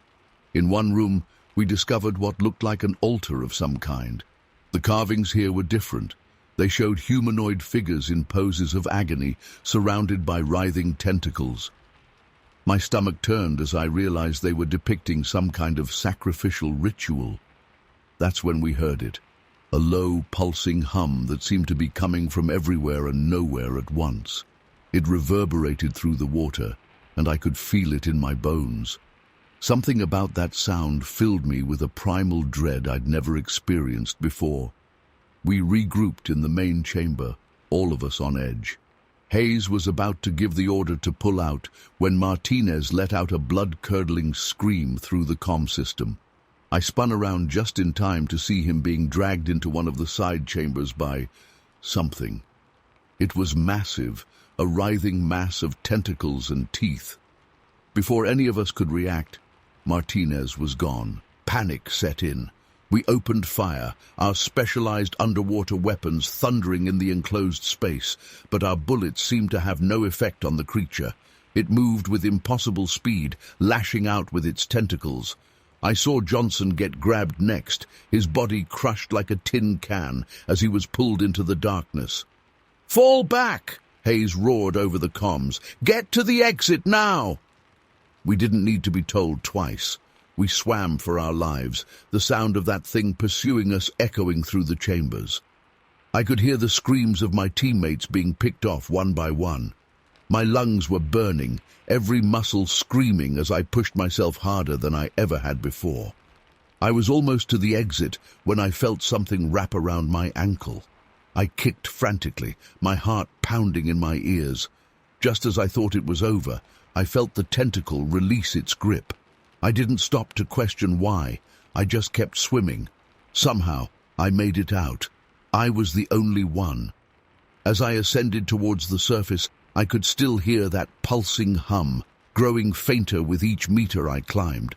My mind was reeling, trying to process what I'd just witnessed. How was I going to explain this? Who would even believe me? It wasn't until I was back on the ship, being checked over by the medical team, that I realized something was very, very wrong. There was a strange mark on my ankle where the tentacle had grabbed me, a patch of skin that looked almost alive. It pulsed and writhed, spreading slowly up my leg. I should have said something then, should have quarantined myself. But I was scared, confused, and in shock. I just wanted to go home, to pretend none of this had happened. So I kept quiet. That was 3 weeks ago. The thing on my leg has spread. It's all over my body now, just under the skin. I can feel it moving, changing me. My thoughts aren't entirely my own anymore. There are moments when I black out, only to wake up miles from where I was, with no memory of how I got there. And the bodies. Oh God, the bodies. I keep waking up surrounded by corpses, their flesh mangled and torn. I think I'm the one doing it, or whatever is inside me. I can't stop it. I can't control it. I'm writing this as a warning. If you see me, run. Don't try to help me. Don't try to save me. It's too late for that. And if you're in the military, especially if you're a SEAL, stay away from the Baltic. Don't go near that structure. Don't make the same mistake we did. I don't know how much longer I'll be me. I can feel it taking over more each day. Soon I think I'll just be a vessel for whatever we awaken down there. And then I'm afraid the real horror will begin. I'm sorry. I'm so sorry for what's about to happen. Please forgive me. Story 13. It was a clear night with a full moon, and I was out checking on the livestock at my uncle's farm, where I was staying for the summer. The property is pretty isolated, surrounded by dense forest on 3 sides. I've always loved the peacefulness out there, away from the noise and chaos of the city. But that night, the quiet felt different, almost eerie. As I made my rounds, I had this prickly feeling on the back of my neck, like I was being watched.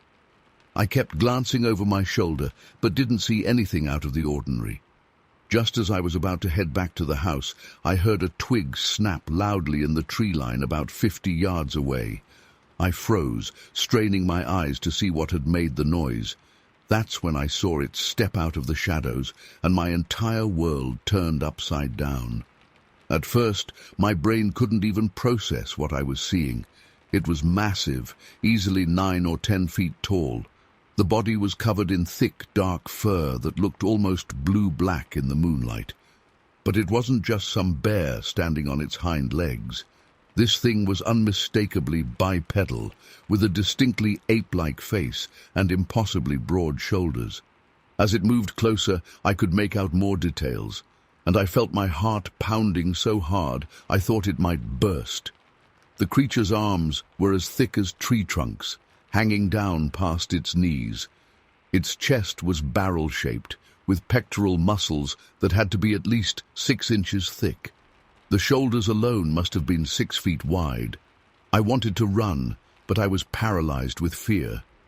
All I could do was stand there, barely breathing, as this impossible being slowly approached. It moved with an eerie grace for something so massive. I'd guess it weighed at least 700 pounds. When it was about 20 feet away, it stopped and seemed to sniff the air. That's when I got the clearest look at its face. The eyes were deeply set, glinting with intelligence. The brow was heavy and sloped, but the features were undeniably ape-like. Not quite human, but far more human-like than any animal I'd ever seen. For a moment, we just stared at each other. I felt like those eyes were looking right through me, sizing me up. There was no aggression in its posture, just curiosity. Somehow, that was almost more terrifying. The idea that this creature was evaluating me, thinking. Just as I was working up the courage to try and slowly back away, things got even weirder. The air around the creature seemed to shimmer, like heat waves rising off pavement. At first, I thought I was hallucinating from fear, but then the distortion intensified. It's hard to describe what happened next. The best way I can put it is that reality itself seemed to bend around the creature. The air rippled and warped, and for a split second I swear I saw something else. Not our forest, but somewhere alien and strange. Then, in the blink of an eye, the creature was gone. It didn't run or jump. It literally slid sideways into what looked like a tear in space itself. 1 second it was there, huge and impossible, and the next it had vanished without a trace. I stood there for what felt like hours, my mind reeling. Eventually, survival instinct kicked in, and I bolted back to the house, locking every door and window. I barely slept that night, jumping at every little sound. The next morning, I went back out to the spot where it happened. There were no tracks, no broken branches, nothing to indicate that anything unusual had occurred. If it weren't for the vivid memories seared into my brain, I might have convinced myself it was all a dream. I've spent weeks trying to make sense of what I saw. Was it some undiscovered species, a government experiment gone wrong, or something even stranger, a visitor from another dimension or reality? The image of it sliding into that spatial distortion haunts me. It challenges everything I thought I knew about the nature of reality. If such a creature exists, what else might be out there that we don't understand? I haven't told many people about this. Who would believe me? But I know what I saw. That night changed me forever. I used to think I had a good grasp on how the world worked. Now, I'm not so sure of anything anymore. Sometimes I find myself staring into the woods, wondering if I'll ever see it again. Part of me hopes I do, just to prove to myself that I'm not crazy. But a bigger part hopes that was a once-in-a-lifetime encounter. Because if there are more of those things out there, slipping between our world and who knows where, well, that's a terrifying thought. I still go out to my uncle's farm pretty regularly. Can't let fear rule your life, right? But I'd be lying if I said I don't get that prickly watched feeling every time I'm out there after dark. And every full moon, I find myself looking to the tree line, half expecting to see that massive silhouette emerge from the shadows. I don't know if I'll ever fully come to terms with what happened that night. It's opened up a world of possibilities that both fascinate and terrify me. All I know for sure is that there are things in this world, or beyond it, that defy explanation. And once you've seen them, you can never go back to the comfortable ignorance of before. So if you're ever out in the wilderness on a moonlit night and you get that feeling of being watched, well, just remember, sometimes the monsters in the shadows are all too real, And sometimes they're even stranger than our worst nightmares could imagine. Story 14. My husband John and I live in a pretty isolated farmhouse about 30 minutes outside of town. It's usually peaceful out here, just the two of us and our 3-year-old son Ethan. John works the night shift at the factory in town, so I'm often alone with Ethan in the evenings. That night started like any other. I put Ethan to bed around 8 p.m. and settled in on the couch to watch some TV. John had left for work about an hour earlier. It was a chilly fall evening, and I remember feeling cozy under a blanket as I sipped some tea. Around 10:30, I heard a faint rattling sound coming from the back of the house. At first, I thought it might just be the wind, but then I heard it again, more distinct this time. My heart started racing as I muted the TV and listened intently. There it was again, a metallic rattling, like someone was trying to open our back door. I felt a wave of panic wash over me. John wouldn't be home for hours, and the nearest neighbor was over a mile away. I tiptoed to Ethan's room to check on him. He was still sound asleep, thank God. I gently closed his door and crept down the hall to our bedroom. With shaking hands, I opened the gun safe and took out John's pistol. I had only fired it a couple times at the range, but I knew how to use it if I had to. The rattling at the back door was getting louder and more insistent. I could hear the door handle jiggling violently. Whoever was out there was really trying to get in. I made my way to the kitchen, pistol gripped tightly in both hands. Through the window over the sink, I could see a dark figure on our back porch. My blood ran cold as I watched a man in a hoodie working at the door lock with some kind of tool. I flicked on the porch light, hoping it would scare him off. Instead, he whirled around, and we locked eyes through the glass pane in the door. His face was partially obscured by the hood, but I could see his eyes widen in surprise. For a split second, we just stared at each other, frozen. Then he started slamming his shoulder against the door, trying to break it down. The whole frame shuddered with each impact. "Go away!" I screamed, my voice shrill with terror. "I've called the police." I hadn't actually called anyone yet. My phone was still in the living room, but I hoped the lie would make him leave. It didn't work. If anything, it made him more frantic. He started kicking at the small window pane in the door, the glass spiderwebbed with cracks. One more good kick, and he'd be able to reach in and unlock the door. "Please, just go," I begged, raising the gun with trembling hands. "I don't want to shoot you." He hesitated for just a moment, then reared back to kick the window again. I squeezed the trigger. The sound was deafening in the small kitchen. My ears were ringing as I watched the man stumble backward. For a horrifying moment, I thought I had missed. But then he clutched his chest and collapsed on the porch. I don't know how long I stood there, frozen in shock. It might have been seconds or minutes. The silence was broken by Ethan's cries from down the hall. The gunshot had woken him up. Somehow, I managed to put the gun down and go comfort my son. I held him close, my whole body shaking as I tried to process what had just happened. "It's okay, baby," I whispered, though I felt anything but okay. "Mommy's here. You're safe." Once Ethan had calmed down a bit, I laid him back in bed and went to call 911. My hands were shaking so badly I could hardly dial. I just shot someone," I stammered when the operator answered. "He was trying to break in. I think he's dead. Oh God, what do I do?" The next few hours passed in a blur. Police cars and an ambulance arrived with lights flashing. Officers took my statement while paramedics confirmed what I already knew. The intruder was dead. They identified him as a local man with a history of burglary arrests.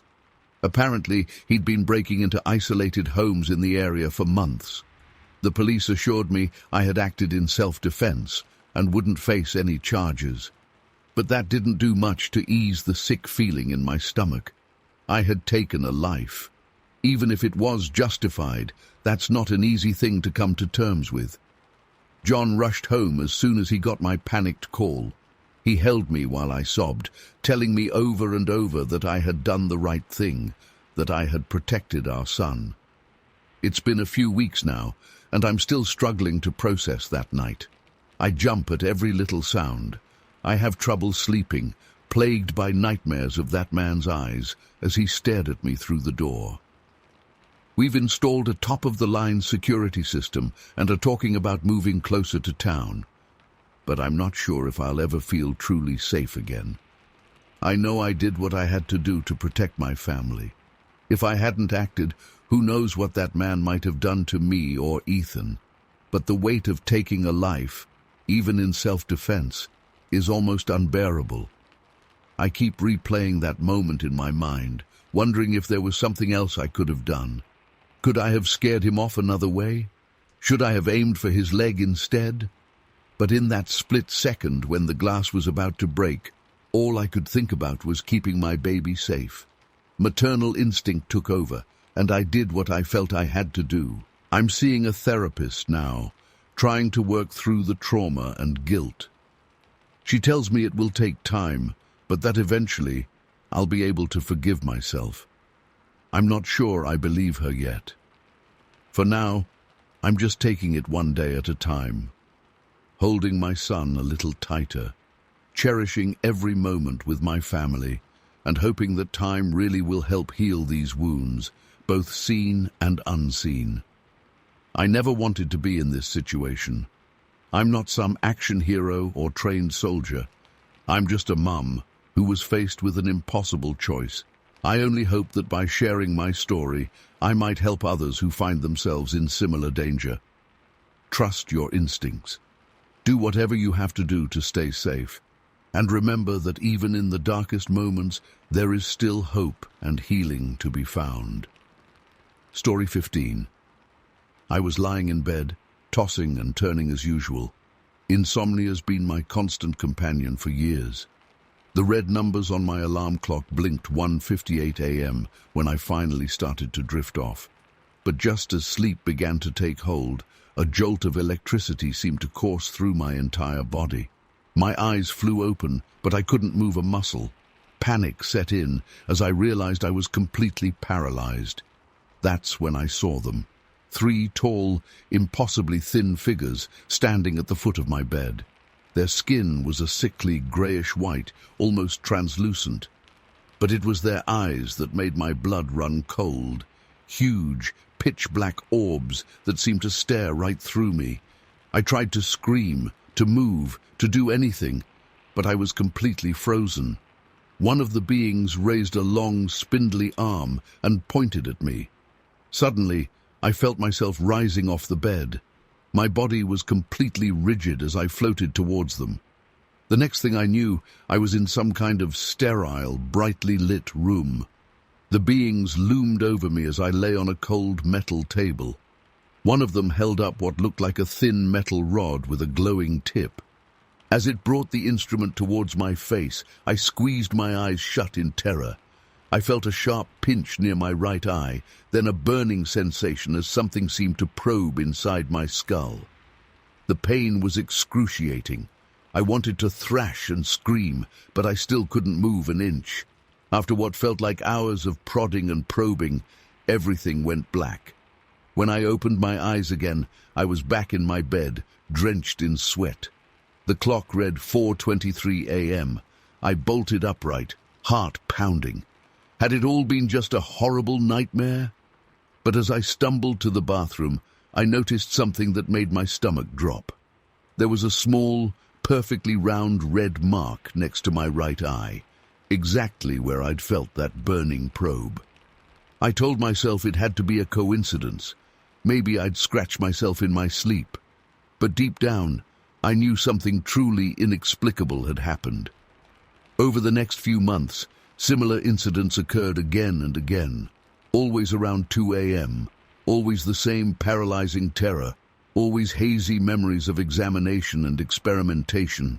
Each time I'd wake up with new, unexplained marks or bruises. One night, I jolted awake at 2:17 a.m. with that familiar electric tingle, but this time I managed to keep my eyes squeezed shut, desperately willing myself to move. I could sense the beings in the room, hear soft clicking sounds as they moved about. Something cold and metallic pressed against my arm. Summoning every ounce of willpower, I forced my fingers to twitch. The pressure on my arm immediately vanished. I heard a high-pitched whine, then silence. When I finally worked up the courage to open my eyes, I was alone. But on my nightstand was an object I'd never seen before. A small metallic disc, about the size of a quarter, with strange symbols etched into its surface. I reached out with a trembling hand to touch it, but the moment my fingers made contact, it simply dissolved into dust. I wish I could say that was the end of it, but the visitations have continued. I've tried everything: sleeping pills, elaborate security systems, even sleeping in different locations. But they always find me. The constant terror and sleepless nights have taken their toll. I've lost my job, pushed away friends and family. They all think I'm having some kind of mental breakdown. Maybe I am. But those marks, those vivid memories, they feel so real. Last week, I decided I couldn't take it anymore. I was going to stay awake all night no matter what, and confront these beings. I chugged energy drinks and paced my room as the hours ticked by. At 1:55 a.m., the familiar tingling started. I gritted my teeth, fighting against the paralysis with everything I had. The three figures appeared, gliding towards me. This time, I was determined to maintain eye contact, to try to communicate somehow. But as I stared into those bottomless black eyes, something changed. Instead of terror, I felt an overwhelming sense of recognition, like I was looking into a twisted mirror of myself. Fragmented memories began flooding back, not just from the past few months, but from my entire life. Countless abductions and examinations going back to early childhood. The realization that these beings had been with me all along was staggering. That's when I heard the voice in my head. Not words exactly, but clear concepts being transmitted directly into my mind. They were almost done. The experiments, the preparations, it was all leading to something. And I had a crucial role to play. I opened my mouth, 1,000 questions on the tip of my tongue. But before I could utter a sound, there was a blinding flash of light. When my vision cleared, I was alone in my room once again. The clock read 4:45 a.m. I don't know what's going to happen next. Part of me is still terrified, but another part feels almost eager, like I'm on the verge of understanding some grand cosmic truth. All I know for certain is that my life will never be the same. And when they come for me again, because I know they will, I'll be ready. Whatever my role is in their plans, I intend to face it head-on. If you're reading this and have experienced anything similar, please reach out. We can't be alone in this. And if you haven't, well, maybe check for any strange marks or scars you can't explain.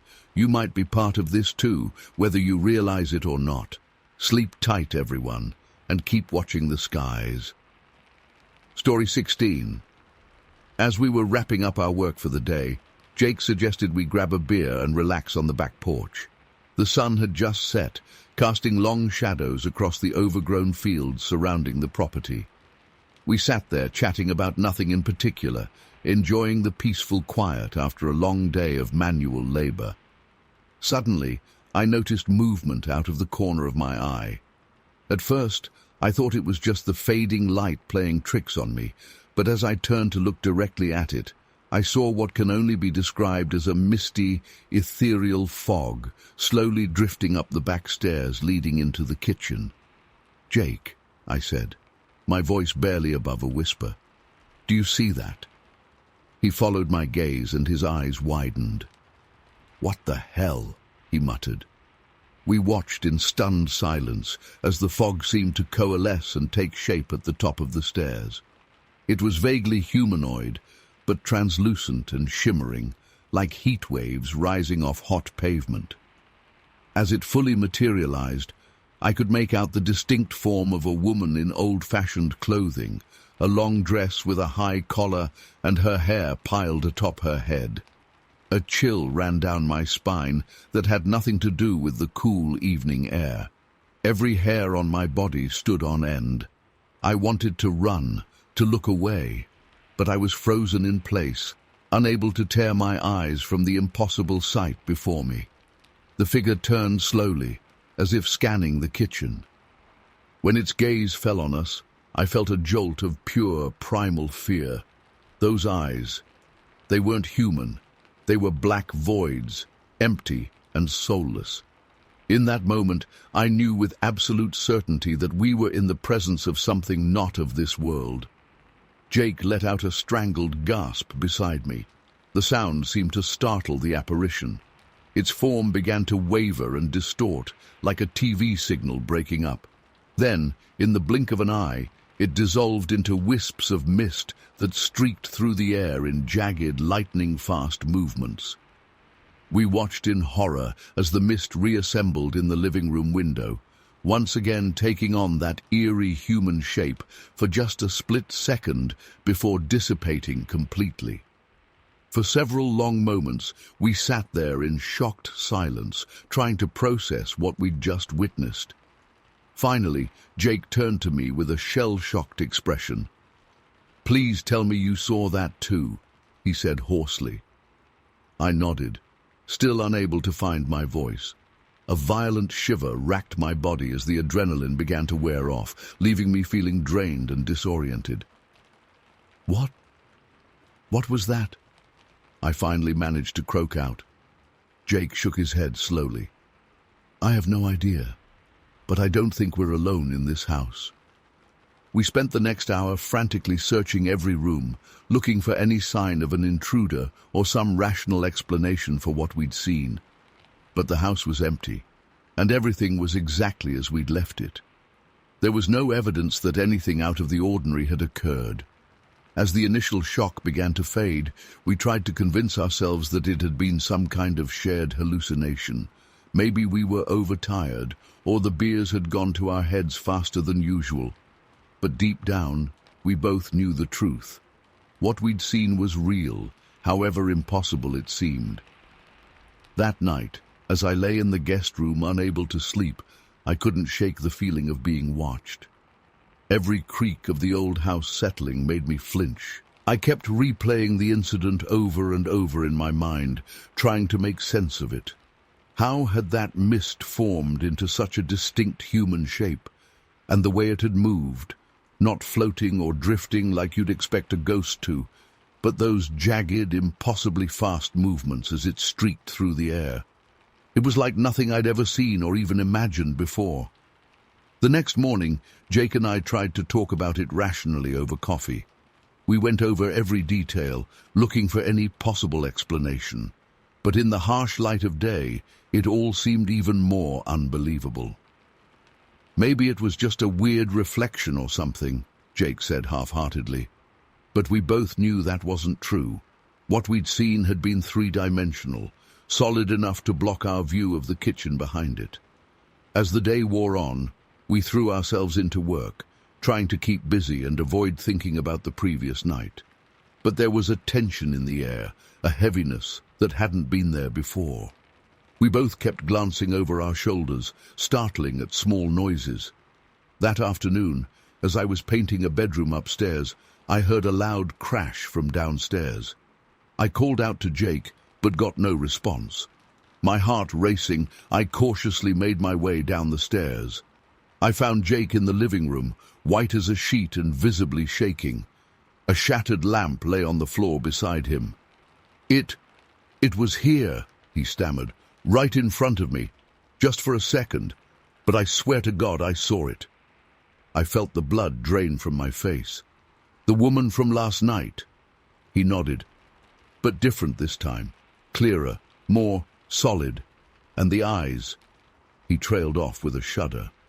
"What about the eyes?" I pressed, even though I wasn't sure I wanted to know. "They were glowing," he whispered, "like actually glowing, and they weren't black anymore. They were this weird pale blue color, but not human. Definitely not human. I helped Jake to a chair and poured him a stiff drink. As he sipped it with trembling hands, he described what he'd seen in more detail. The figure had appeared suddenly, materializing out of thin air right in front of him. It had reached out towards him with a skeletal hand, its mouth opening as if to speak.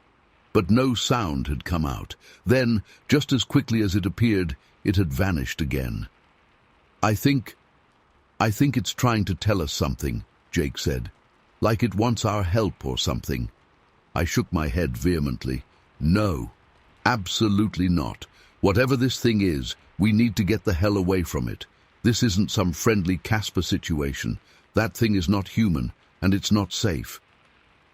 Jake looked like he wanted to argue, but another crash from upstairs made us both jump. Without a word, we grabbed our keys and ran for the car.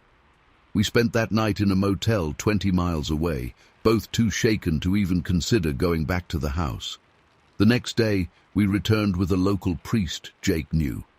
We stood outside while the priest went through the house, blessing each room. Nothing happened during the blessing, and for a while we thought maybe it had worked. But as we were packing up the car to leave, I glanced up at the attic window. My blood ran cold as I saw a face peering down at us. The same ghostly woman, but now with a malevolent sneer twisting her features. As our eyes met, she raised one finger to her lips in a shushing motion. Then she was gone. I didn't tell Jake what I'd seen. He was already on edge, jumping at every sound. I was afraid if I told him, he'd never be able to come back to the house. And as much as I hated the idea, I knew he couldn't just abandon his inheritance. In the weeks that followed, we tried to put the experience behind us. Jake hired a caretaker to look after the property, not ready to move in himself just yet. We didn't talk about what had happened, but I know it weighed heavily on both our minds.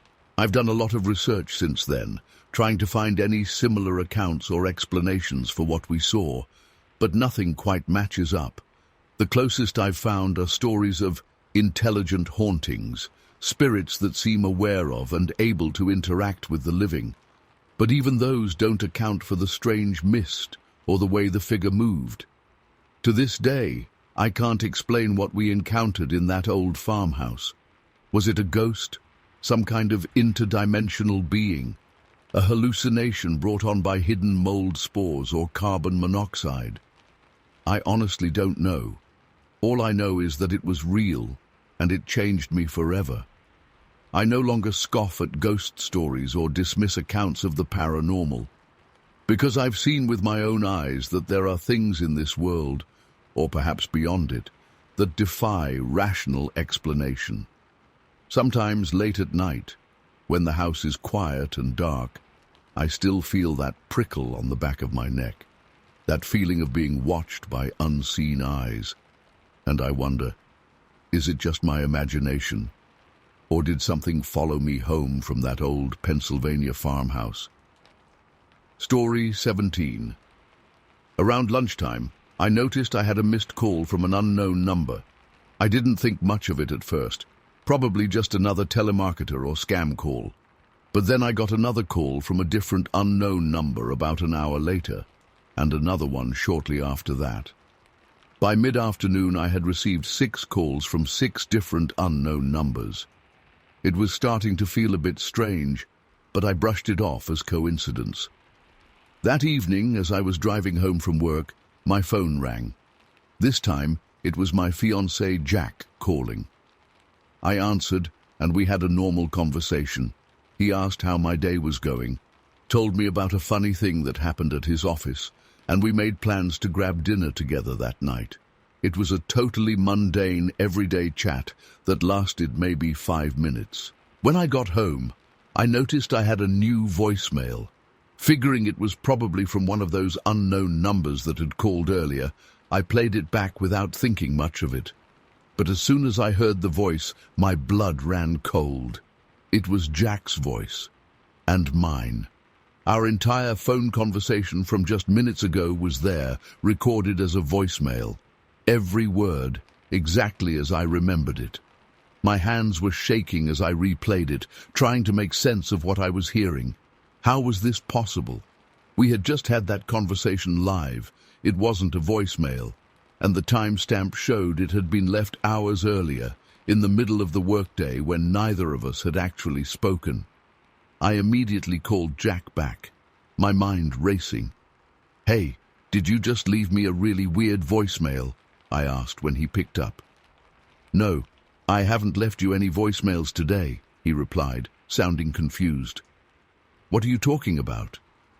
I tried to explain what I had just heard, our entire recent conversation, somehow recorded as a voicemail from earlier in the day. But Jack insisted he had no idea what I was talking about. According to him, we hadn't spoken at all that day until just now when I called him. "But we just talked like 20 minutes ago," I protested. "You called me while I was driving home. We made plans for dinner, remember?" There was a long pause. "Honey, I have no memory of that at all," Jack said slowly. "I've been in meetings all afternoon. I only just got out and saw I had a missed call from you." I felt like I was losing my mind. How could he not remember a conversation we had just had? I played the voicemail for him over speakerphone. His voice filled the air, saying the exact words I recalled from our drive-home chat. I could hear my own voice responding, clear as day. Jack went very quiet. "That's not possible," he finally said. "I mean, that definitely sounds like us talking, but I swear to you, that conversation never happened, at least not on my end." A chill ran down my spine. If Jack was telling the truth, and I had no reason to doubt him, then how did this recording exist? It was undeniably our voices having a real back-and-forth exchange, but according to Jack, it was a conversation that never actually took place. I hung up with Jack and tried to calm my racing thoughts. There had to be some logical explanation for this. Maybe it was an old voicemail that had gotten mislabeled with today's date somehow. But no, the content was too specific to today. We had discussed things that happened just hours ago. As I paced my apartment, more unsettling details began to sink in. Those strange calls from unknown numbers throughout the day. Had they been related to this somehow? And come to think of it, I realized I couldn't actually remember Jack's call coming in while I was driving. I remembered answering and talking to him, but the moment of the phone ringing was fuzzy. I checked my call log, and my blood ran cold. There was no record of any call from Jack that evening. According to my phone, we hadn't spoken at all that day until I called him about the voicemail. But I knew we had talked.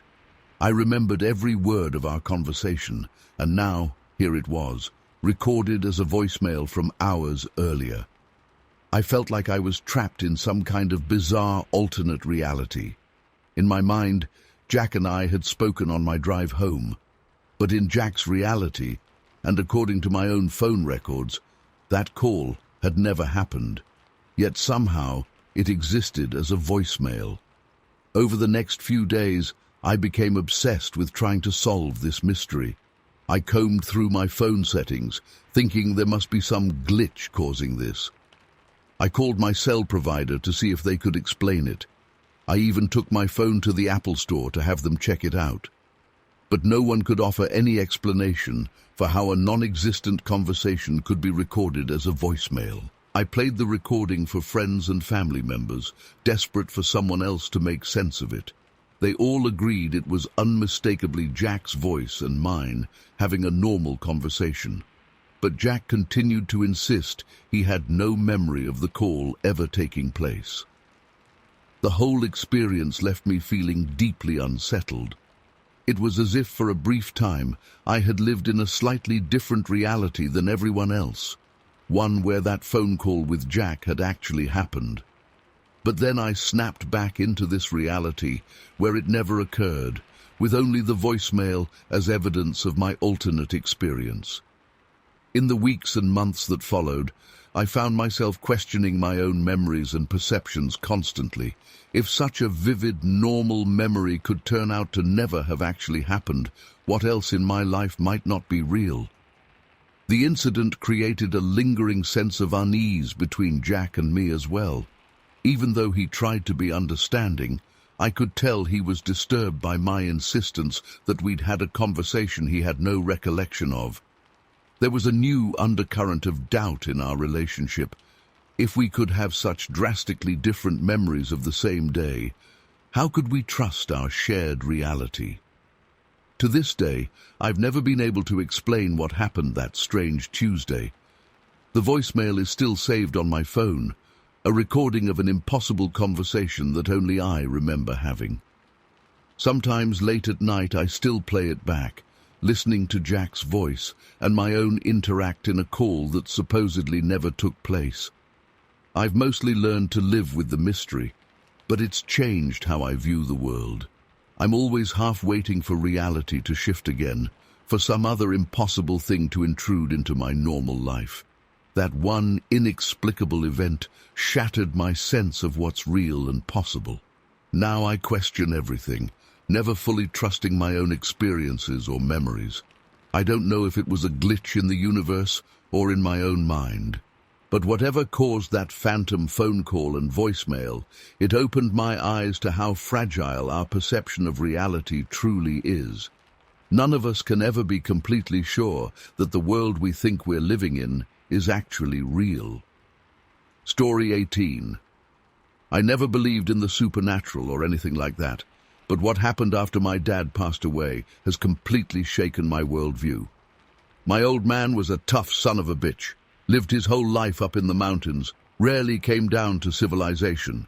He was a legend around these parts, known for his survival skills and no-nonsense attitude. When he died last year, I figured that was the end of it. Boy, was I wrong. It started about a month after the funeral.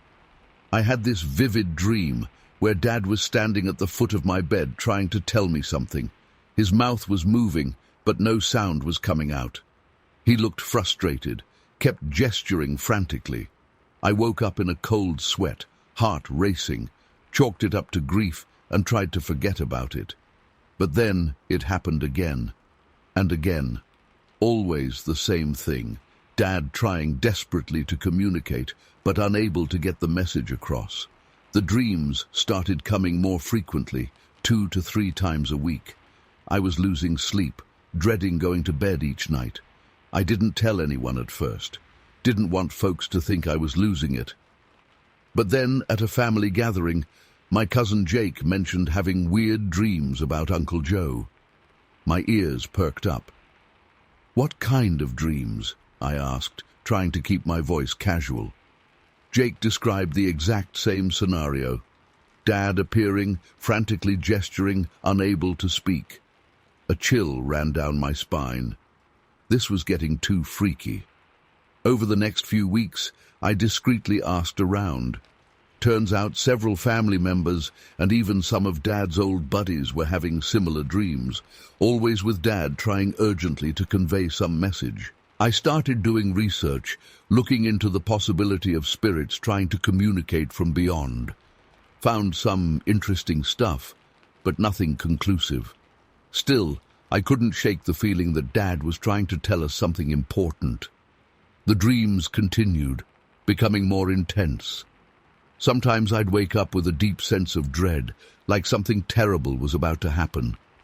Other times I'd feel an overwhelming sadness, as if Dad's spirit was in pain. Things escalated about 3 months ago. I came down with a nasty case of pneumonia, landed myself in the hospital for a week. The night I was admitted, the dream was more vivid than ever. Dad appeared, looking more distressed than I'd ever seen him. He was pointing at something behind me, his face a mask of fear and desperation. I tried to turn around to see what he was pointing at, but I couldn't move. I woke up gasping for air, monitors beeping wildly around me. The dreams came every night I was in the hospital. Each time, Dad seemed more frantic, more desperate to communicate. The doctors said the fever was causing hallucinations, but I knew better. This was real. After I was released, I decided to take action. I drove up to Dad's old cabin in the mountains, thinking maybe being in his space would help me understand what he was trying to say. The cabin was exactly as he'd left it, sparse, utilitarian, with a lifetime of memories tucked away in every corner. I spent the day going through his things, looking for any clue that might explain the dreams. As night fell, I settled into Dad's old rocking chair by the fireplace. The familiar creaking of the floorboards and the smell of pine brought back a flood of childhood memories. I must have dozed off, because suddenly Dad was there. This time was different. We were outside the cabin, in the woods. Dad was leading me somewhere, moving with purpose. I followed him deeper into the forest, my heart pounding. We came to a small clearing, and Dad stopped. He turned to face me, and for the first time, I could hear his voice. "Son," he said, his tone urgent, "you need to dig." He pointed at the ground in front of us. I woke up with a start, the dream still vivid in my mind. Without hesitation, I grabbed a shovel from the tool shed and headed out to the clearing from my dream. It took me a while to find it in the dark, but eventually I recognized the spot. I started digging, not sure what I was looking for, but driven by a certainty that this was important. After about an hour of back-breaking work, my shovel hit something solid. I cleared away more dirt, revealing a small metal box. With shaking hands, I pried it open. Inside was a stack of old letters, photographs, and a small leather-bound journal. As I flipped through the pages, I realized this was the key to a part of Dad's life he'd never shared with any of us. The journal detailed a tragic event from his youth, an accident in these very woods that had resulted in the death of his best friend. Dad had always carried the guilt, believing he could have prevented it. The letters were from his friend's family, absolving him of blame, but Dad had never been able to forgive himself. As I read, I felt a weight lift off my shoulders. This was what Dad had been trying to tell us. He needed us to know the truth, to understand the burden he'd carried all these years. He needed forgiveness, not just from others, but from himself. That night I had one last dream. Dad appeared, but this time he was smiling. He didn't say anything, just nodded at me, and then faded away. I woke up feeling a sense of peace I hadn't experienced since before he died. I shared the contents of the box with the family, and we held a small ceremony at the cabin, reading the letters aloud and sharing memories of Dad. It felt like we were finally able to lay him to rest properly. Since then, the dreams have stopped. Not just for me, but for everyone who'd been experiencing them. It's like Dad's spirit is finally at peace. I still can't fully explain what happened. Maybe it was all an elaborate coincidence, our grief manifesting in similar ways. But deep down, I believe it was real. I believe Dad found a way to reach out to us, to share his final secret, and find the peace he'd been seeking for so long. This experience has changed me. I'm more open now to the idea that there are things in this world we can't explain. And I take comfort in knowing that even after death, the bonds of family remain strong. Dad found a way to communicate with us one last time, to share his burden and find release. I miss him every day, but now when I think of him, it's with a sense of peace rather than sadness. And sometimes, when I'm up at the cabin and the wind whispers through the pines, I could swear I hear his voice, finally at rest. Story 19.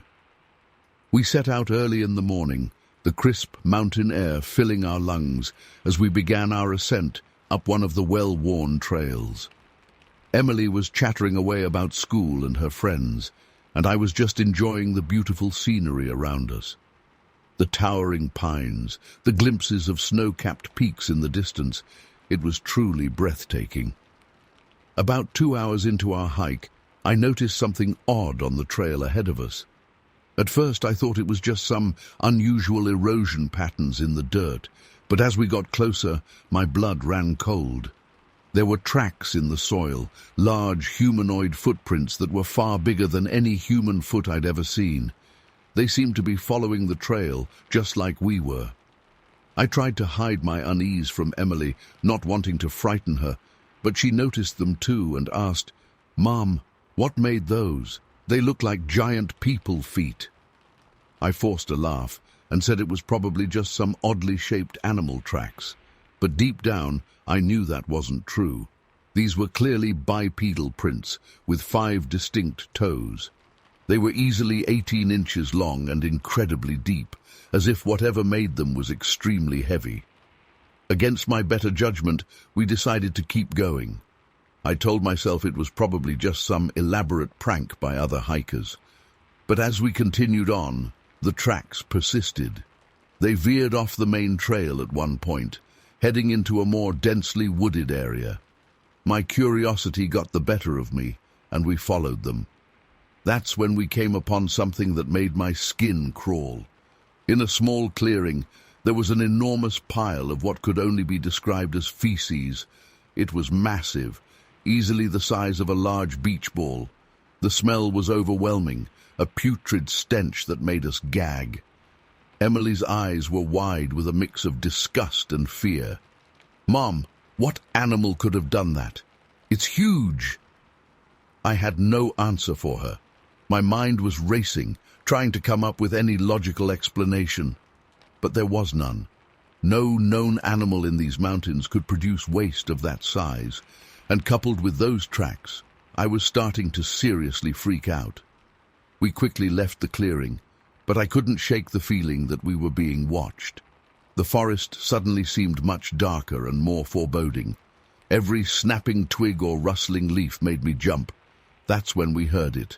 A loud, echoing whoop sound that seemed to come from all around us. It was unlike anything I'd ever heard before. Not quite human, not quite animal. The sound reverberated through the trees, making it impossible to pinpoint its source. Emily grabbed my hand tight, her face pale with fear. "Mom, what was that? Can we go back now?" I nodded, trying to keep my voice steady as I said, "Yes, honey. Let's head back to the car." We turned around and started quickly making our way back down the trail. But the whooping sounds continued, sometimes sounding closer, sometimes farther away. It was as if whatever was making the noise was circling us, staying just out of sight. My heart was pounding so hard I could hear it in my ears. I kept expecting to see some monstrous creature emerge from the trees at any moment. The beautiful forest that had seemed so welcoming just hours ago now felt alien and threatening. As we hurried along, I noticed more of those giant tracks. Some looked fresh, as if they had just been made. The thought that whatever left those prints might be nearby, possibly even following us, made me break into a cold sweat. Emily was crying softly now, and I did my best to comfort her while also keeping a vigilant eye on our surroundings. The whooping sounds were getting more frequent and seemed to be closing in. I had the terrifying thought that we were being herded, driven in a specific direction by whatever was out there. Just when I thought things couldn't get any worse, we rounded a bend in the trail and came face to face with something that stopped us dead in our tracks. There, hanging from a low branch, was a cluster of strange objects. As we got closer, I realized with horror that they were animal parts, bones, scraps of fur, and what looked like organs, all twisted together in a grotesque display. Emily let out a small scream, and I quickly pulled her away. But the image was seared into my mind. It wasn't the work of any predator I knew of. It seemed almost ritualistic. We practically ran the rest of the way back to our car. The whooping sounds followed us the entire time, sometimes so close it felt like they were right behind us. But every time I looked back, there was nothing there. When we finally reached the parking lot, I've never been so relieved to see our beat-up old Honda. We jumped in, and I locked the doors, my hands shaking so badly I could barely get the key in the ignition. As we pulled out of the lot, I caught a glimpse of movement at the tree line in my rearview mirror. For a split second, I thought I saw a large, dark shape standing there, watching us leave. But when I blinked, it was gone. The drive home was silent, both of us too shaken to speak. Emily eventually fell into an uneasy sleep, but I remained on high alert the whole way, half expecting to see something monstrous appear on the road in front of us. It's been months since that day, but I still have nightmares about it. I've researched extensively, trying to find any explanation for what we experienced, but nothing fits.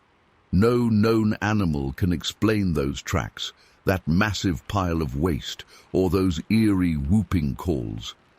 I've thought about reporting it to the park rangers or local authorities, but what would I say? That I think there's some unknown creature living in the Sierra Nevada mountains? They'd think I was crazy, so I've kept it to myself. But the memory of that day continues to haunt me. Sometimes, when the wind blows just right, I swear I can hear that whooping sound in the distance. And on nights when the moon is full, I find myself staring out the window, half expecting to see a pair of eyes staring back at me from the darkness. I don't know what's out there in those mountains, but I know one thing for certain. Emily and I will never go hiking there again. Some mysteries are better left unsolved, and some creatures are better left undiscovered. Whatever is lurking in those woods, I hope it stays there, far away from the world of humans. But deep down, I have a terrible feeling that someday, somehow, it will make itself known to the world. And when that day comes, I fear for us all. Story 20.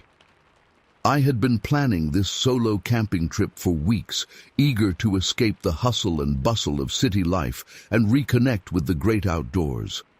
I found a secluded campsite in a beautiful state park, packed up my gear, and hit the road early on a Friday morning. The drive was long but scenic, winding through forests and mountains. By late afternoon, I finally arrived at the campground. At first glance, it seemed perfect. A small clearing surrounded by towering pines with a babbling creek nearby. I quickly set up my tent and got a campfire going, looking forward to a quiet evening under the stars.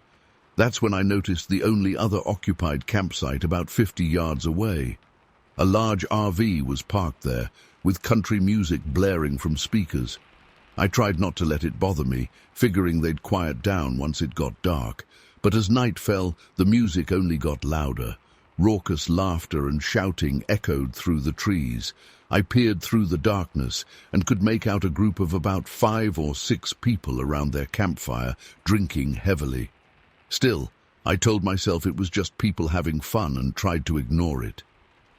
Around midnight, I was jolted awake by the sound of breaking glass and angry yelling. "Keep it down over there!" I heard someone shout. More shouting ensued, peppered with slurred profanities. I lay frozen in my sleeping bag, heart racing. The argument seemed to die down after a few minutes, but I remained on edge. Just as I was starting to drift off again, I heard footsteps crunching through the leaves near my tent. My blood ran cold as I heard low voices just outside. "Wonder who's in there," a gruff male voice said. "Probably some tree-hugger hippie," another replied with a chuckle. I held my breath, praying they'd move on. To my horror, I felt something poke the side of my tent. "Hey! Anyone home?" the first voice called out. I stayed completely still, willing them to go away. After what felt like an eternity, I heard them shuffle off, muttering to each other. I barely slept a wink that night, my mind racing with worst-case scenarios. As soon as the first light of dawn broke, I emerged from my tent, bleary-eyed and on high alert. The neighboring campsite was quiet now, everyone presumably passed out in the RV. I decided to go for an early morning hike to clear my head and hopefully avoid any more interactions. As I was lacing up my boots, I heard the creak of the RV door opening. A heavy-set man with a scraggly beard stumbled out, clutching a beer can. He squinted at me in the dim light. "Well, good morning, sunshine," he called out with fake cheeriness. Sleep well? I mumbled a vague reply and tried to hurry off down the trail. But he wasn't done. Hey, where you from anyway? You don't sound like you're from around here. I reluctantly told him I was from out of state, hoping that would satisfy his curiosity. Big mistake.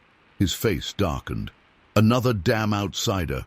Why don't you people stay where you came from instead of invading our parks? I was stunned by his sudden hostility. Before I could react, he launched into a tirade about immigrants and minorities ruining the country. My hands shook as I grabbed my backpack and practically ran down the trail, his hateful words ringing in my ears. The hike did little to calm my nerves. Every snapping twig made me jump. I kept looking over my shoulder, half expecting to see the man or his friends following me. After a couple hours, my growling stomach forced me to head back to camp. As I approached my site, my heart sank. The neighboring group was in full party mode again, despite it being barely noon. Empty beer cans littered the ground. Confederate flags now hung from the RV awning. I quickly packed up some snacks and retreated to a spot by the creek, not wanting to be near my tent where they could see me. But I couldn't relax. The sound of their music and shouting carried even this far. Worse, I could make out snatches of conversation, more racist comments, crude jokes about women, talk about their gun collection. I debated packing up and leaving right then, but the thought of all the time and money I'd invested in this trip held me back. Plus, I worried that the noise of me breaking camp would draw their attention, so I decided to stick it out one more night and leave at first light. That afternoon dragged on endlessly. I tried reading, but couldn't focus.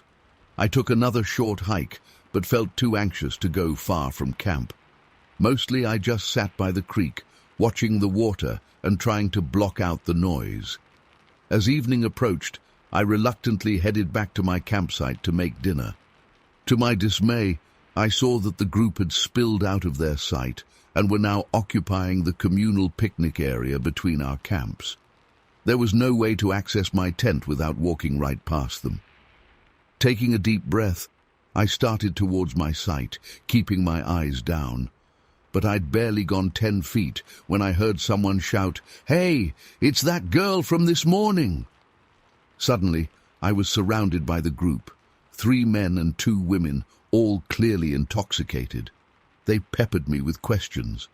Where was I from? Why was I camping alone? Did I have a boyfriend? I gave clipped answers, looking for an opening to escape. That's when one of the men grabbed my arm. "Why don't you join us for a drink, sweetheart? Pretty thing like you shouldn't be all alone out here." I yanked my arm away. "No, thank you," I said firmly. "I need to get back to my campsite." His face hardened. "What's the matter? Too good for us?"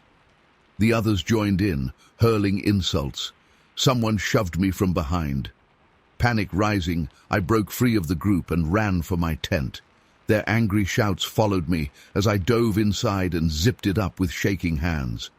For the next few hours, I cowered in my tent as the party raged on outside.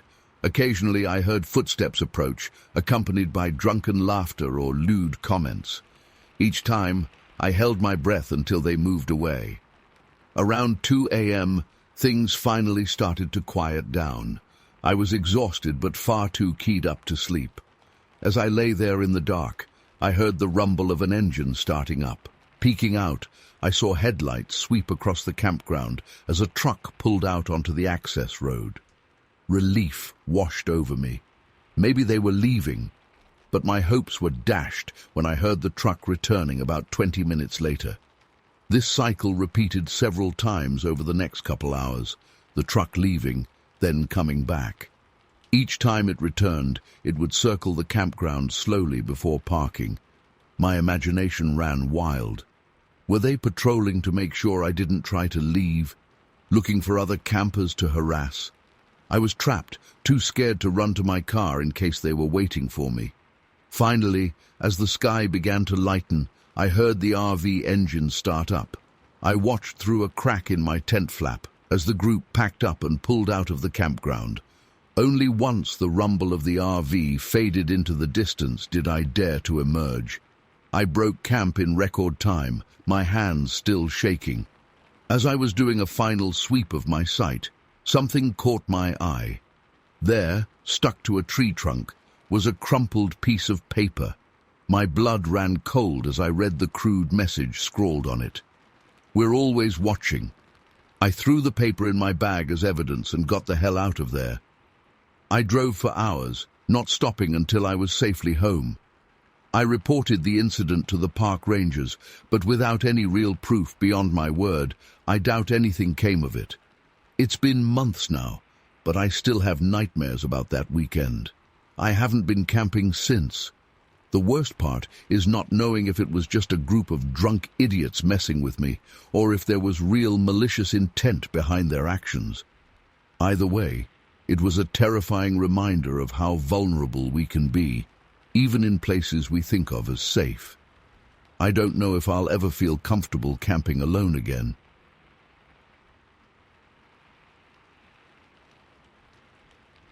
It was supposed to be a fun family trip to cut down our Christmas tree, but it turned into something I still can't fully explain. We left early that morning, piling into my dad's old pickup truck. The drive up into the mountains was beautiful, everything covered in a fresh blanket of snow from the night before. My little sister kept asking, "Are we there yet?" while I just stared out the window, watching the pines go by.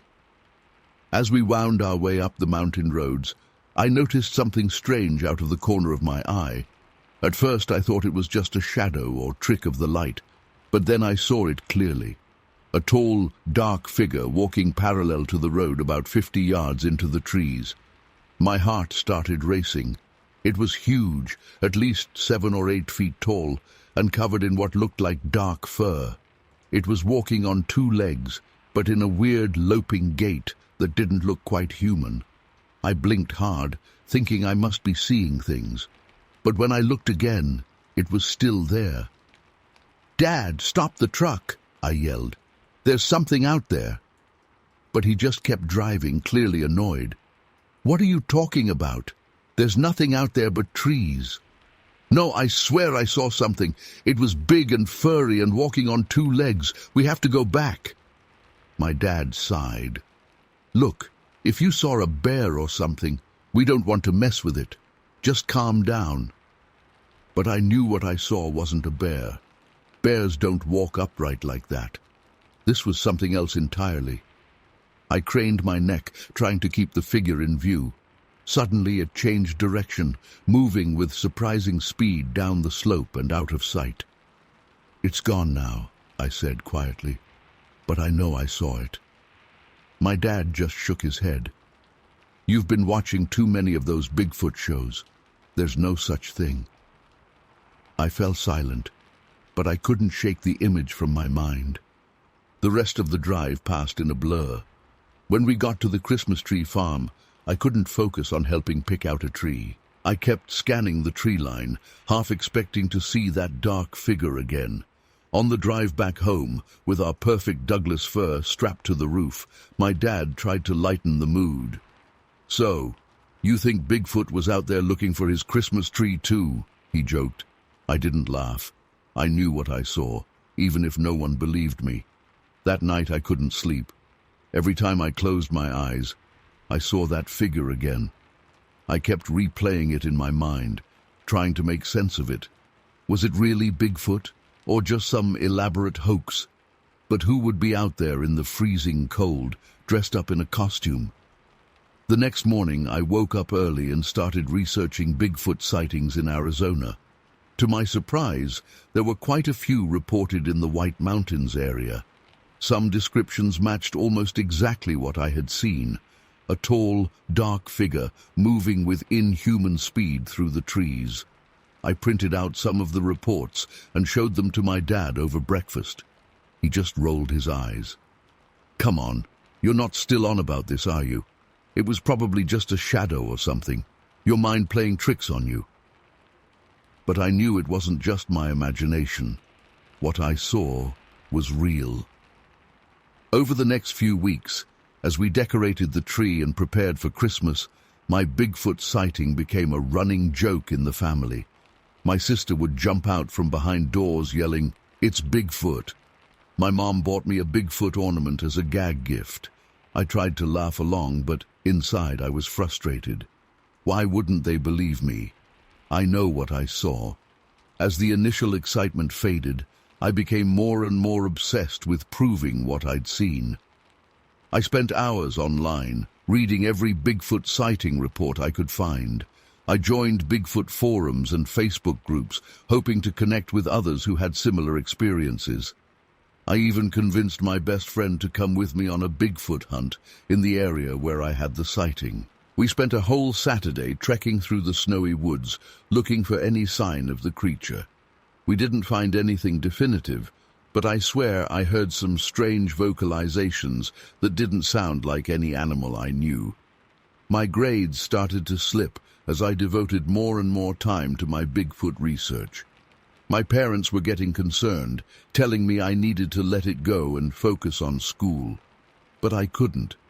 I knew what I saw was real, and I was determined to prove it. One night, about a month after the sighting, I woke up suddenly around 3 a.m.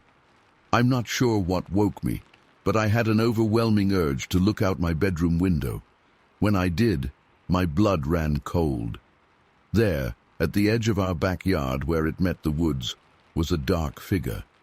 It was hard to make out details in the dim moonlight, but I could see it was tall, much taller than a person, and it seemed to be looking right at my window. I fumbled for my phone, desperate to get a picture, but by the time I got the camera open, the figure was gone. I ran downstairs and out into the backyard, not caring that I was in my pajamas in the freezing cold. But there was no sign of whatever I'd seen, just pristine snow, unbroken by any tracks. I stood there shivering, wondering if I was losing my mind. Had it all been a dream? But it felt so real. The next morning, I told my parents what happened. They exchanged worried glances.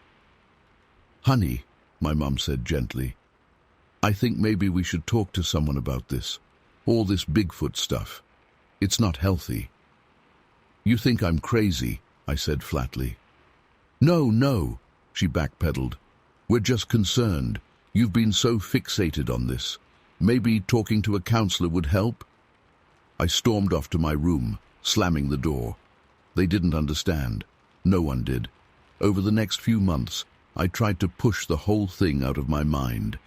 I focused on school, hung out with friends, tried to be normal, but I couldn't shake the feeling that I was being watched. Sometimes, when I was alone in the backyard, I'd get goosebumps for no reason. Once, I swear I heard heavy footsteps in the woods behind our house, but when I went to investigate, there was nothing there.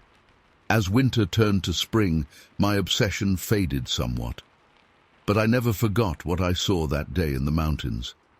And I never stopped wondering, what if? What if Bigfoot really was out there? What if I had seen something truly extraordinary? Years have passed now, and I still don't have any answers. I've never had another clear sighting like that first one. But sometimes, when I'm hiking in the mountains or camping in the woods, I'll catch a glimpse of something moving just at the edge of my vision. Or I'll hear a sound that doesn't quite fit. And for a moment, I'm that kid again, heart racing, wondering if this is it, if this is the proof I've been looking for. I don't talk about it much anymore. Most people just think I'm crazy or making it up. But I know what I saw that day, and I'll never stop believing that there's something out there in the woods, something we can't explain, something beyond our understanding. Maybe someday I'll find the proof I need, or maybe the mystery is part of what makes it special. All I know is that day changed my life forever, and whenever I see a Christmas tree, I can't help but smile and wonder, is Bigfoot out there picking out his tree too? Story 22. The first few nights were uneventful, but then strange things started happening. It began with odd noises, soft electronic beeps and whirs that seemed to come from the darkest corner of my room. At first I thought it was just the house settling, or my imagination running wild in an unfamiliar place. But then I started seeing them. I woke up suddenly one night, heart racing, with the overwhelming feeling that I wasn't alone. As my eyes adjusted to the darkness, I saw a small shadowy figure standing at the foot of my bed. It was only about 2 feet tall, with spindly limbs and an oddly shaped head, almost like a pickaxe. I froze in terror, unable to move or cry out. The creature just stood there, motionless, making those strange electronic chirping sounds. After what felt like hours, but was probably only a few minutes, it simply faded away into the shadows. I was sure I must have been dreaming, but it felt so real. I didn't tell my parents, not wanting them to think I was being a baby about sleeping in my own room. But it happened again the next night, and the next. Sometimes there was just one of the creatures, other times 3 or 4. They never tried to touch me or come closer, just stood there making those eerie noises. I started dreading bedtime, lying awake for hours, straining my ears for any hint of those electronic chirps. I begged my parents to leave the hall light on and my bedroom door open, but it didn't seem to deter the nightly visits. I was exhausted and on edge all the time, jumping at every little sound. One particularly bad night, I woke to find my room filled with at least a dozen of the creatures. They were clustered around my bed, their pickaxe-shaped heads swaying slightly as they emitted a cacophony of beeps and whirs. I couldn't take it anymore and let out a blood-curdling scream. My parents came running, flicking on the lights, but by the time they got there, the creatures had vanished without a trace. Of course, my parents thought I was just having vivid nightmares. They tried everything, nightlights, soothing music, even sleeping in my room with me for a few nights. But nothing stopped the visits. I started sleeping in my brother's room, dragging my mattress in there every night. The creatures never appeared when I wasn't alone.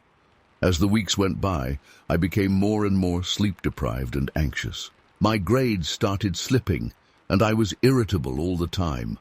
My parents were at their wits' end, trying to figure out what was wrong with me. They even took me to a child psychologist, thinking maybe I was acting out because of the move or something. But I knew what I was seeing was real, even if I couldn't explain it. I started doing research, sneaking into the library after school to look up anything I could find on strange creatures or alien encounters. Some of the descriptions I found were eerily similar to what I was experiencing.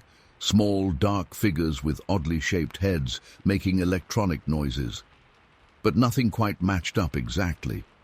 The visits continued for months, becoming an awful nightly routine. I never got used to the terror of waking up to find those creatures in my room, but I did learn to stay perfectly still and quiet until they faded away. I was too afraid to try interacting with them, worried about what might happen if I acknowledged their presence. One night, about 6 months after the visit started, something different happened. I woke up to find a single creature standing much closer to my bed than usual. Its large, dark eyes seemed to bore into me. Then, to my shock, it spoke. Not out loud, but directly into my mind. The words were garbled and didn't make much sense, but I caught phrases like, "not ready," and "come back later." Then it simply vanished, and I never saw the creatures again after that night. I wish I could say that was the end of it, that I was relieved and went back to being a normal kid. But the truth is, those months of nightly terror left their mark on me. I had trouble sleeping for years afterwards, always half expecting to wake up and see those creatures again. I became obsessed with researching paranormal phenomena and alien encounters, desperate to find some explanation for what had happened to me. As an adult, I've tried to rationalize it in various ways. Maybe it was just an overactive imagination combined with stress from the move. Maybe I was having some kind of sleep paralysis episodes. But none of those explanations quite fit with how visceral and consistent the experiences were, and they don't explain how it all stopped so suddenly after that final encounter. I've never told many people about this.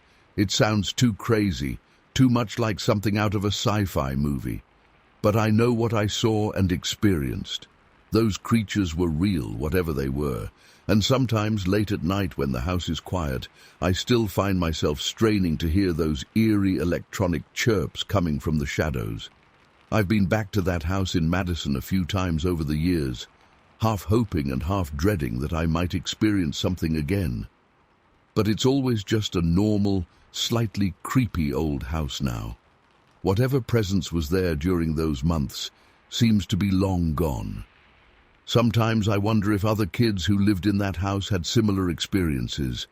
I've thought about trying to track down previous or subsequent residents to ask, but I'm afraid of what I might find out. Part of me wants answers, but another part is terrified of stirring up whatever was behind those visitations. I still have vivid nightmares about those creatures sometimes. I'll wake up in a cold sweat, heart pounding, convinced I can see those pickaxe-shaped heads emerging from the darkness. It takes me a while to calm down and convince myself it was just a dream. But was it really? Or are those creatures still out there somewhere, waiting to return?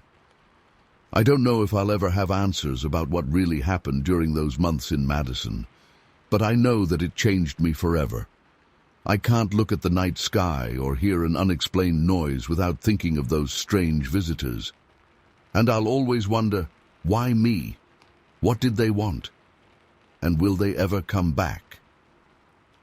Story 23. We set out around 10 p.m., figuring we'd reach the top by midnight and be back down before sunrise. The air was crisp and still as we started up the winding path.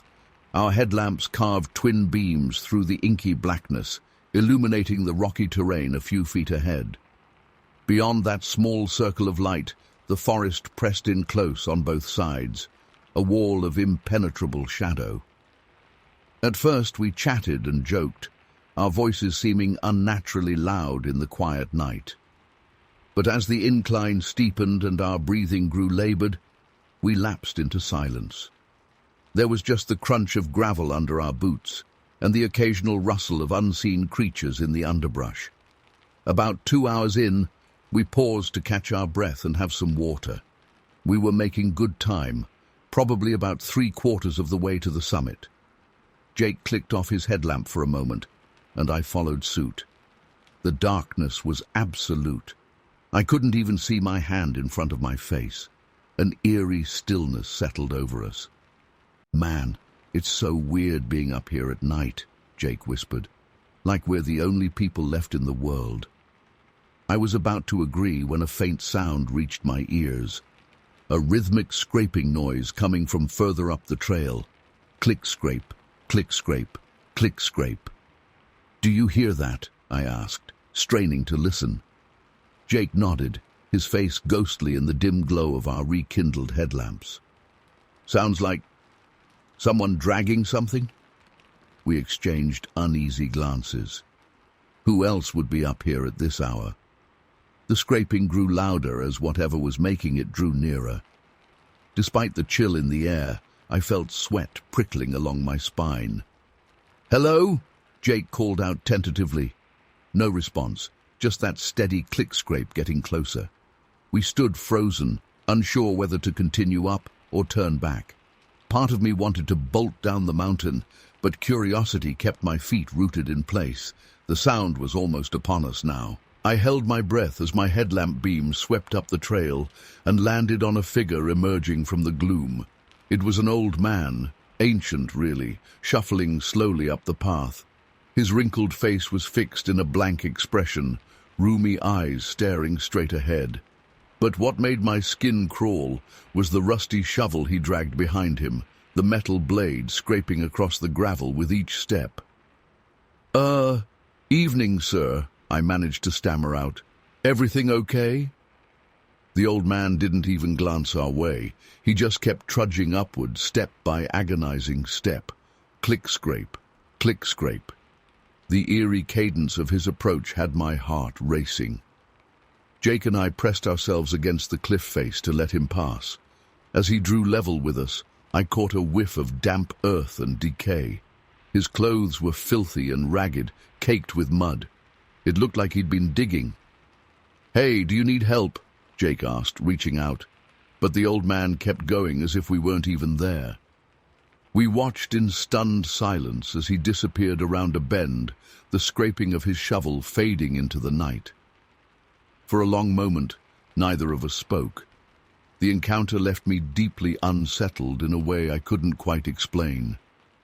"What the hell was that about?" Jake finally said, voicing what we were both thinking. I shook my head, trying to make sense of it. "No idea, but I've got a bad feeling. Maybe we should head back down." Jake hesitated, glancing up the trail. "We're so close to the top, though. It'd be a shame to turn back now. That guy was weird for sure, but he seemed harmless enough." I wasn't so sure, but I didn't want Jake to think I was scared. So against my better judgment, we pressed on. But the carefree mood of earlier was gone. Every shadow seemed menacing now. Every snapping twig made me flinch. We reached the summit just before midnight. Normally the view would have been breathtaking. The twinkling lights of the town spread out far below. But tonight, a haze obscured everything. It was like being trapped in a grey void. "Well, we made it," Jake said, not sounding particularly enthused. "Should we head back down?" I nodded emphatically, eager to put this unsettling night behind us. But as we turned to leave, my headlamp beam caught something that made my blood run cold. There in the loose soil near the edge of the cliff was a freshly dug hole, about 6 feet long and 3 feet wide, a grave. "Jake," I whispered urgently, "look." He saw it too, his face draining of color. "Oh shit, we need to go, now." We practically ran down the trail, heedless of the treacherous footing. Every shadow seemed to conceal that decrepit old man and his rusty shovel. The forest pressed in claustrophobically close. Branches clawed at our clothes. Roots seemed to reach up to trip us. About halfway down, Jake's foot caught on something, and he went sprawling with a yelp of pain. I helped him up, noticing he was favoring his right ankle. "I think I twisted it," he grimaced, "but I can keep going. We have to get out of here." We continued on at a slower pace, Jake leaning on me for support. The minutes crawled by, agonizingly slow. Every sound had me on edge. Was that just the wind, or footsteps behind us? Finally, mercifully, we stumbled out of the trailhead and into the parking lot where we'd left the car. I helped Jake into the passenger seat and peeled out of there, gravel spraying as I gunned the engine. We drove in tense silence for a while, both lost in our own thoughts. It wasn't until we hit the main road that Jake spoke up. "What do you think that was all about?" he asked quietly. "That old guy with the shovel, the grave." I shook my head. "I don't know, man. Maybe he was just some confused old-timer who wandered off. Maybe there's an innocent explanation for all of it." But we both knew that wasn't true. There had been something deeply wrong about that encounter, something that defied rational explanation. "Should we call the police?" Jake suggested hesitantly. I considered it, but what would we even say? We had no proof of anything sinister, just a weird experience that sounded insane when said out loud. They'd probably think we were drunk or high. "Let's just try to forget about it," I said finally. "Pretend it never happened." Jake nodded in agreement, but I could tell he was as shaken as I was. We rode the rest of the way in silence. That was 3 weeks ago. Jake and I haven't talked much since that night. I think we both want to pretend it never happened, but I can't stop thinking about it. Every time I close my eyes, I see that ancient, wrinkled face. I hear the scrape of metal on stone. And I wonder, what if we had stayed up there longer? What if we had investigated that freshly dug grave? Would we have discovered some dark secret? Or would we have become part of it? I don't know if I'll ever have answers. But one thing's for certain. I'm never setting foot on that mountain again. Some mysteries are better left unsolved. Story 24. I was leaving campus around 10 p.m. after a late study session at the library.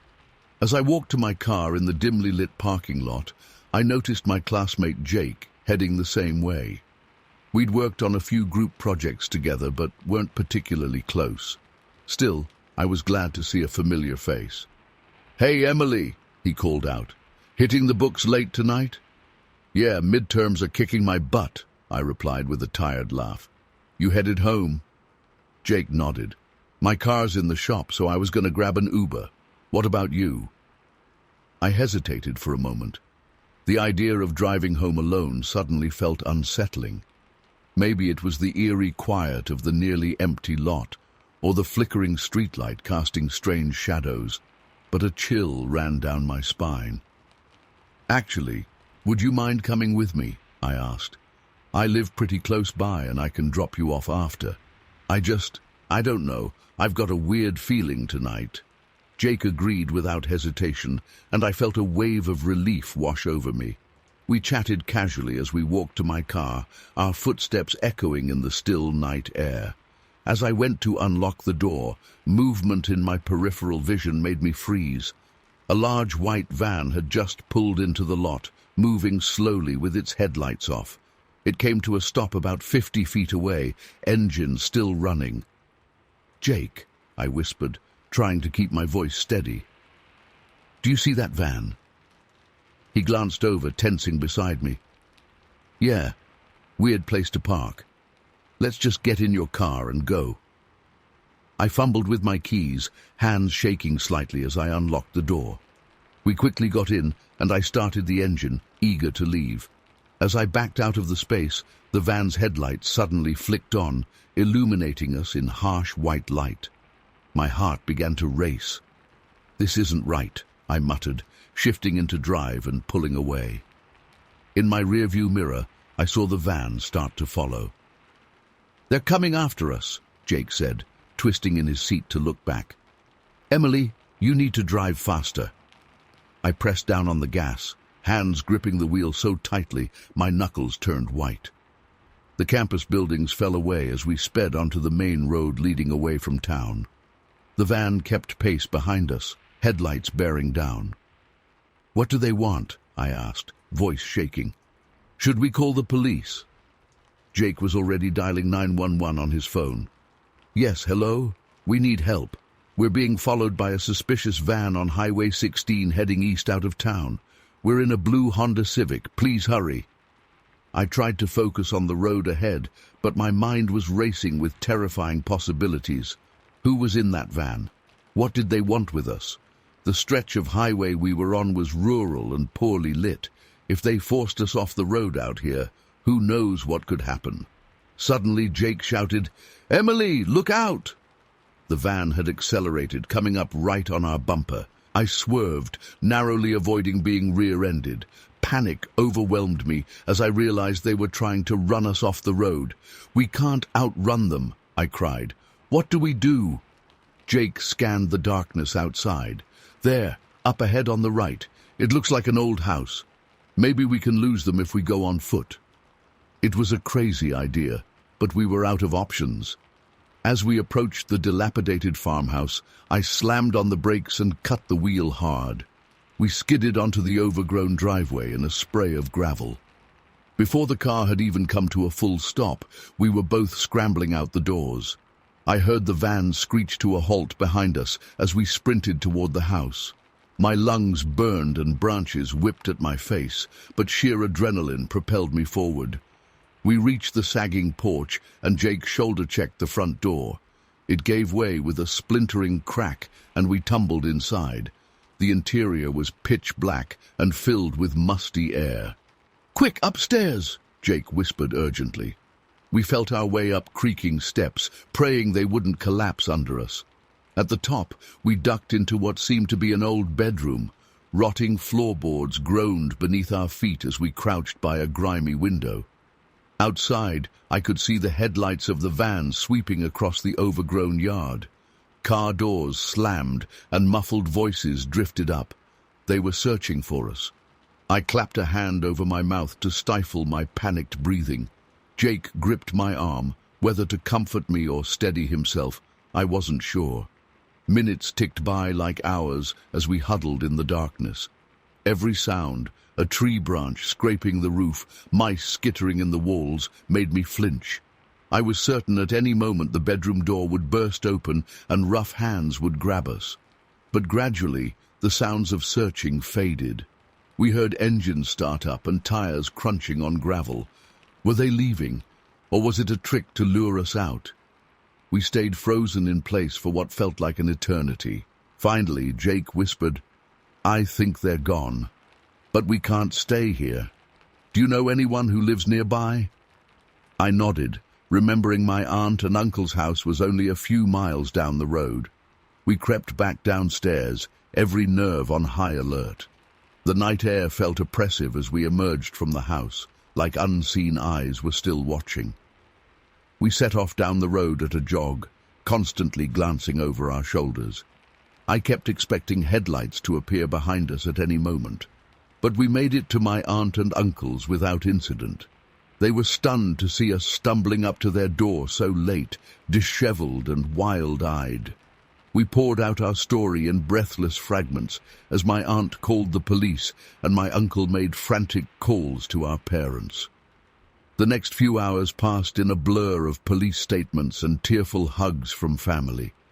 Officers searched the area but found no sign of the van or its occupants. They took our descriptions and promised to investigate, but I could tell they were skeptical. To this day, I still don't know who was in that van or what they wanted with us. The police never turned up any leads. Sometimes I wonder if I imagined the whole thing, if the stress of exams and lack of sleep caused me to panic over nothing. But then I remember the terror in Jake's eyes, the sound of footsteps searching that abandoned house, the way my hands shook for days afterward. It was all too vivid, too visceral to be a hallucination. I've become hyper-vigilant since that night. I'm always aware of my surroundings, always looking over my shoulder. I don't go out alone after dark anymore. Some might call it paranoia, but they weren't there. They didn't feel that bone-deep certainty that something terrible was about to happen. Jake and I don't talk much about what happened. It's like we both want to forget. But sometimes I catch his eye across the classroom, and I know he's remembering too. That shared trauma has bonded us in a way I never expected. I still drive that same route sometimes, passing the turnoff to that old farmhouse. Part of me wants to go back, to prove to myself it was all just a misunderstanding. But a deeper instinct always makes me press the gas and speed past. Whatever was hunting us that night is still out there somewhere, and I never want to come face to face with it again. Story 25. I still remember that day like it was yesterday, even though it's been over a year now.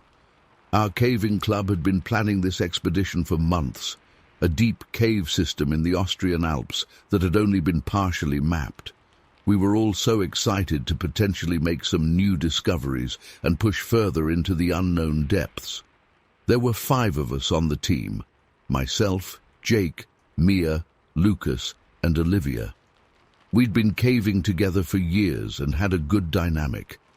I was the de facto leader, being the most experienced, with Jake as my second in command. Mia was our geology expert, Lucas handled most of the tech and mapping, and Olivia was our medic.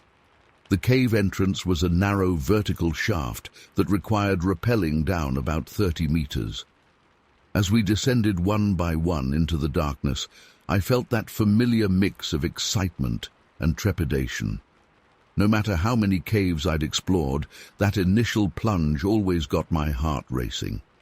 Once we were all down, we did our usual equipment check: helmets, lights, backup batteries, first aid kit, emergency rations, climbing gear. Everything was in order. We took a moment to appreciate the eerie beauty of the cavern we found ourselves in. Massive stalactites hung from the ceiling like stone icicles, glittering as our headlamps swept across them. "All right, team, "Let's move out," I said, consulting the rudimentary map we had.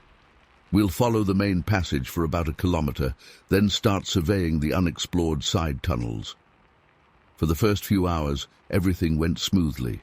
We made steady progress, with Lucas meticulously recording our route and Mia taking samples and notes on the cave formations.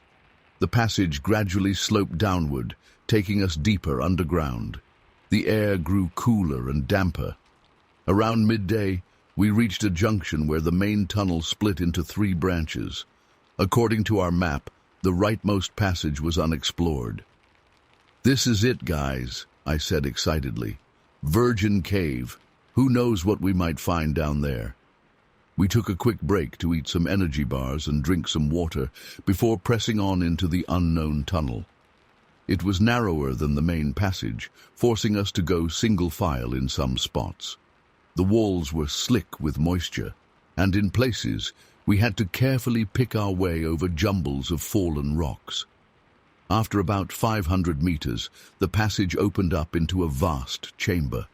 Our lights couldn't even reach the far walls or ceiling. The floor sloped steeply downward into darkness. "Wow," breathed Olivia.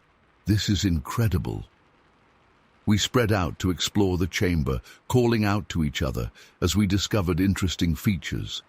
Mia was ecstatic about some unusual mineral formation she found. Lucas was having a field day mapping the dimensions of the space. I was examining a cluster of delicate soda straws near one wall when I first felt it, a faint tremor in the ground, accompanied by a low rumble that was more felt than heard. I froze, alert for any sign of danger. Cave-ins were always a risk, especially in unexplored areas. "Hey guys," I called out. "Anyone else feel that?" There were affirmative replies from the others. We regrouped near the center of the chamber, speaking in hushed voices. "Probably just some settling or a distant rockfall," said Mia. "These mountains are geologically active." I nodded, but couldn't shake a growing sense of unease. Something felt off, but I couldn't put my finger on what. "Let's press on, but stay alert," I said. We continued our exploration, working our way down the sloping floor of the chamber. The tremors came again, stronger this time. Small pebbles skittered down the rocky surface around us. "Maybe we should head back," suggested Jake, voicing what I'd been thinking. Before I could reply, it happened. A sound erupted from the depths below us, a howling, screeching wail that seemed to shake the very air. It was like nothing I'd ever heard before, part wind, part animal, but with an almost human quality that chilled me to my core. The unholy shriek echoed off the chamber walls, amplifying and distorting until it seemed to come from everywhere at once. We all instinctively huddled together, wide-eyed with terror. Olivia let out a strangled whimper. Lucas was frantically looking around, trying to locate the source of the sound. Then came the wind, a hot, foul-smelling gust that roared up from below, whipping dust and small debris into our faces. I gagged at the stench, like sulfur and rotting meat. "Go! Go!" I shouted, shoving the others toward the exit passage. We scrambled up the slope, slipping and stumbling in our haste to escape.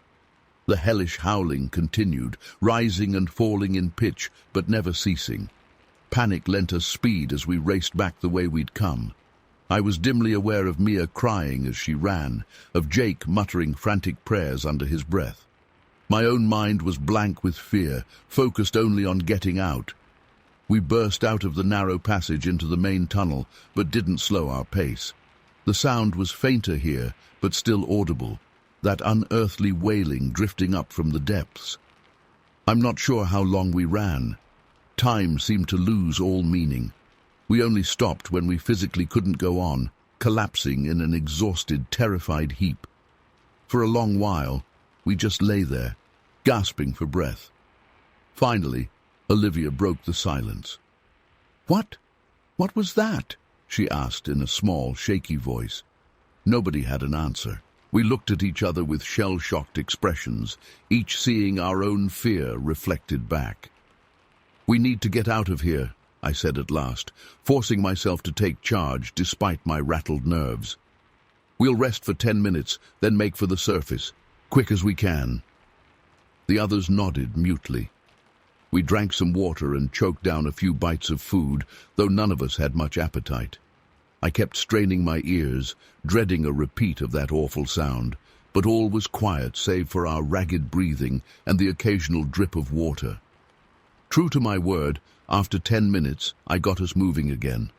We made our way back toward the entrance as fast as we safely could. Every shadow seemed to conceal some lurking horror. Every echoing drip or distant rumble sent spikes of fear through me. When we finally reached the entrance shaft and saw daylight filtering down, I could have wept with relief. We ascended one by one, helping each other up. I was the last one out, and as I hauled myself over the edge, the lingering terror finally overwhelmed me. I broke down sobbing, years of caving experience crumbling in the face of what we'd encountered. The others were in similar states. We huddled together on the mountainside, alternately crying and laughing with a kind of hysterical relief. It was hours before we were collected enough to make our way back down to civilization. In the days and weeks that followed, we tried to rationalize what had happened. Mia suggested some kind of rare geothermal or seismic event. Lucas theorized about wind patterns and acoustic anomalies, but none of the explanations felt adequate. Deep down, we all knew we'd encountered something beyond the realm of normal experience. I wish I could say we bounced back, that we treated it as just another close call in a risky hobby. But the truth is, that day changed us all. Olivia quit caving altogether. The rest of us grew more cautious, sticking to well-mapped systems. We never spoke of returning to that particular cave. Sometimes late at night I still hear that sound in my dreams, that howling from the depths that seem to reach into my very soul. I wake up in a cold sweat, heart pounding. In those moments, I'm back in that vast, dark chamber, facing something ancient and utterly alien. I don't know what lurks in the deepest, darkest places of the earth. But after that day, I'm certain that there are things down there that mankind was never meant to encounter, and I pray I never hear that sound again.